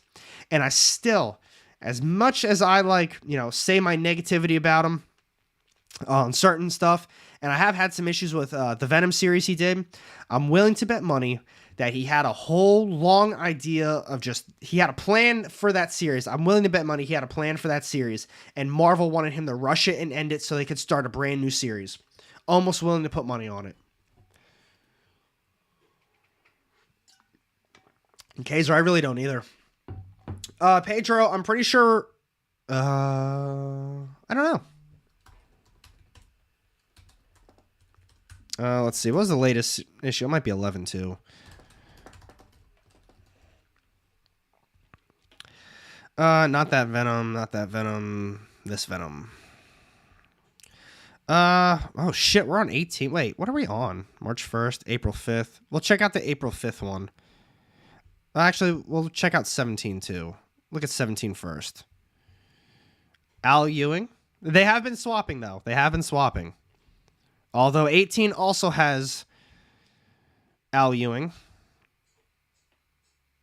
Let's see. And Rom V, it looks like Rom V might be off of Venom as well. So whoever made a comment about Rom V is done on, yeah, left everything but Detective, I heard. You could be correct on that one. So here's a brand new series we got coming out. Jed McKay, Jeff, I said Jeff. I knew it was with a J. Jed McKay. He's doing Moon Knight. I'm not reading Black Cat. Pascal Ferry, Namor Conquered Shores. That's all right. That doesn't give me too high hopes for the artwork, though. Robbie interviewed Rom V, and he said he's off all of them, and he should be having, I think, 3 indie books this year. Oh, good for him. I didn't know Robbie interviewed Rom V, too. That's really cool. Man, Robbie always does cool shit. Robbie's the man. If you guys didn't check out Pop Culture Philosopher, you gotta check him out. He's nice. He seems like a really nice guy. I never met him in person, though. But he's got cool shit. I like what he does. Spitzkov, we'll see. We'll see how it goes. I like Moon Knight. I like the earlier Moon Knight, but we're kind of back to those early issues, it seems, with the latest stuff. They kind of reverted back to how it was in the beginning. More detective work, more of a mystery. I like that. But we'll see about Doctor Strange. You got me on the, what looks to be Alex... I was going to say, where's the... Yeah, I was going to say, it looks like Alex Ross. I had to confirm. I just wanted to confirm that. Because there are a lot of good artists out these days. I met him. He wasn't... Oh, dude, that's awesome. I love when people do that type of shit. That's so cool. He's there. He's meeting the community. He's also got really good books. If I met Rom V, I'd probably have him sign... I'm trying to think. He's got a lot of good shit. I'd probably have him sign... The Many Deaths of Lila Starr. I really like that. Spider-Man Lost Hunt. Like I said, I'm not reading it, but I did want to bring it up anyway. It does say the final battle. I think this is the end of the series. As I said, I'm not reading it, so I can't confirm that. But the return of Spider Armor in this issue. I don't know the last time we got Spider Armor, but it has been a long time. I think it was literally that green cover. Had him sign the Ratio Venoms. I have. Oh, it's cool. But yeah, be on the lookout for this one. I'm not reading the series, though. I'm also not reading Joe Fixit, but I've heard this one's pretty good. Multiple people in chat continuously say this has been a fun read. If you like trippy, read Fall Sunrise. The only thing I have to say about Fall Sunrise is it is very trippy artwork. What's his name? Trad Moore? Or Trad? Maybe Trad Moore? Yeah, Trad Moore. This is some of his artwork. Super trippy. I'm guessing this is from Fall Sunrise, if I had to take a guess. Yeah. So it's literally what the interior of the book looks like. Oh, did he do Homesick Pilots as well? I didn't know that. Or Wingard? I don't know. Either way, that's what the artwork looks like for him. Very trippy art. You are correct. I would prefer to read this one all at once. I didn't want to buy the single issues. I think they were all like $5 anyway.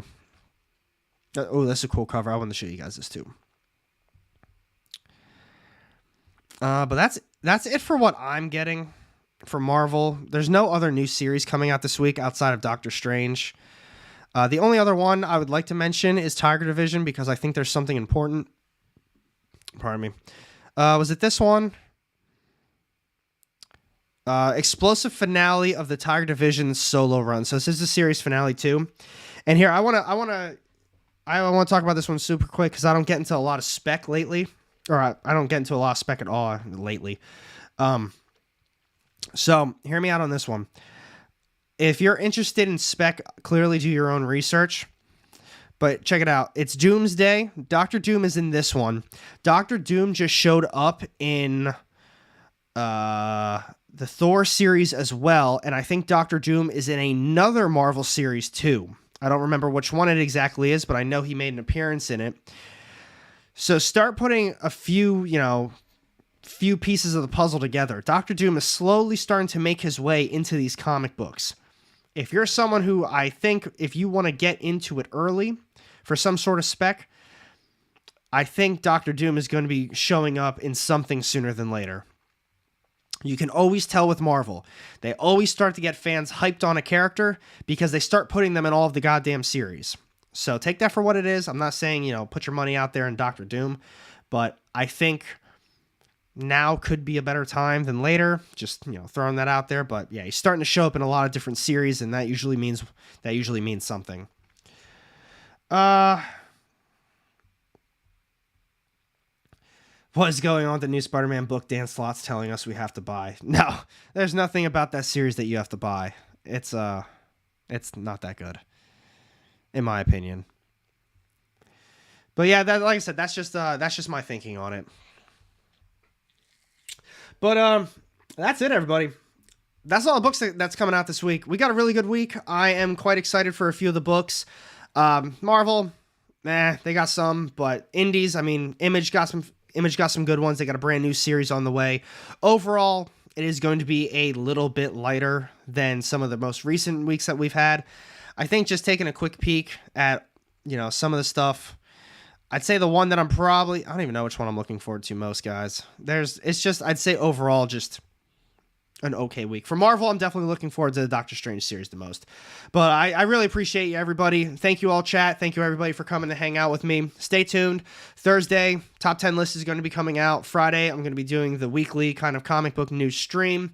If you're interested in helping support the channel, I got my Patreon listed down below. I'm going to be featured on the EXP's live stream tomorrow. I mentioned it a few times, but for all the late guys coming in, 6 o'clock EST, it's _EXP. They've got a lot of good stuff coming out. You got any questions, let me know. For the Patreon giveaway, I think there's only like a week or two, or 21st, like a week and a half left. But this is going to be the giveaway for the Patreon members. If you guys didn't already know, you still got time to join, sign up.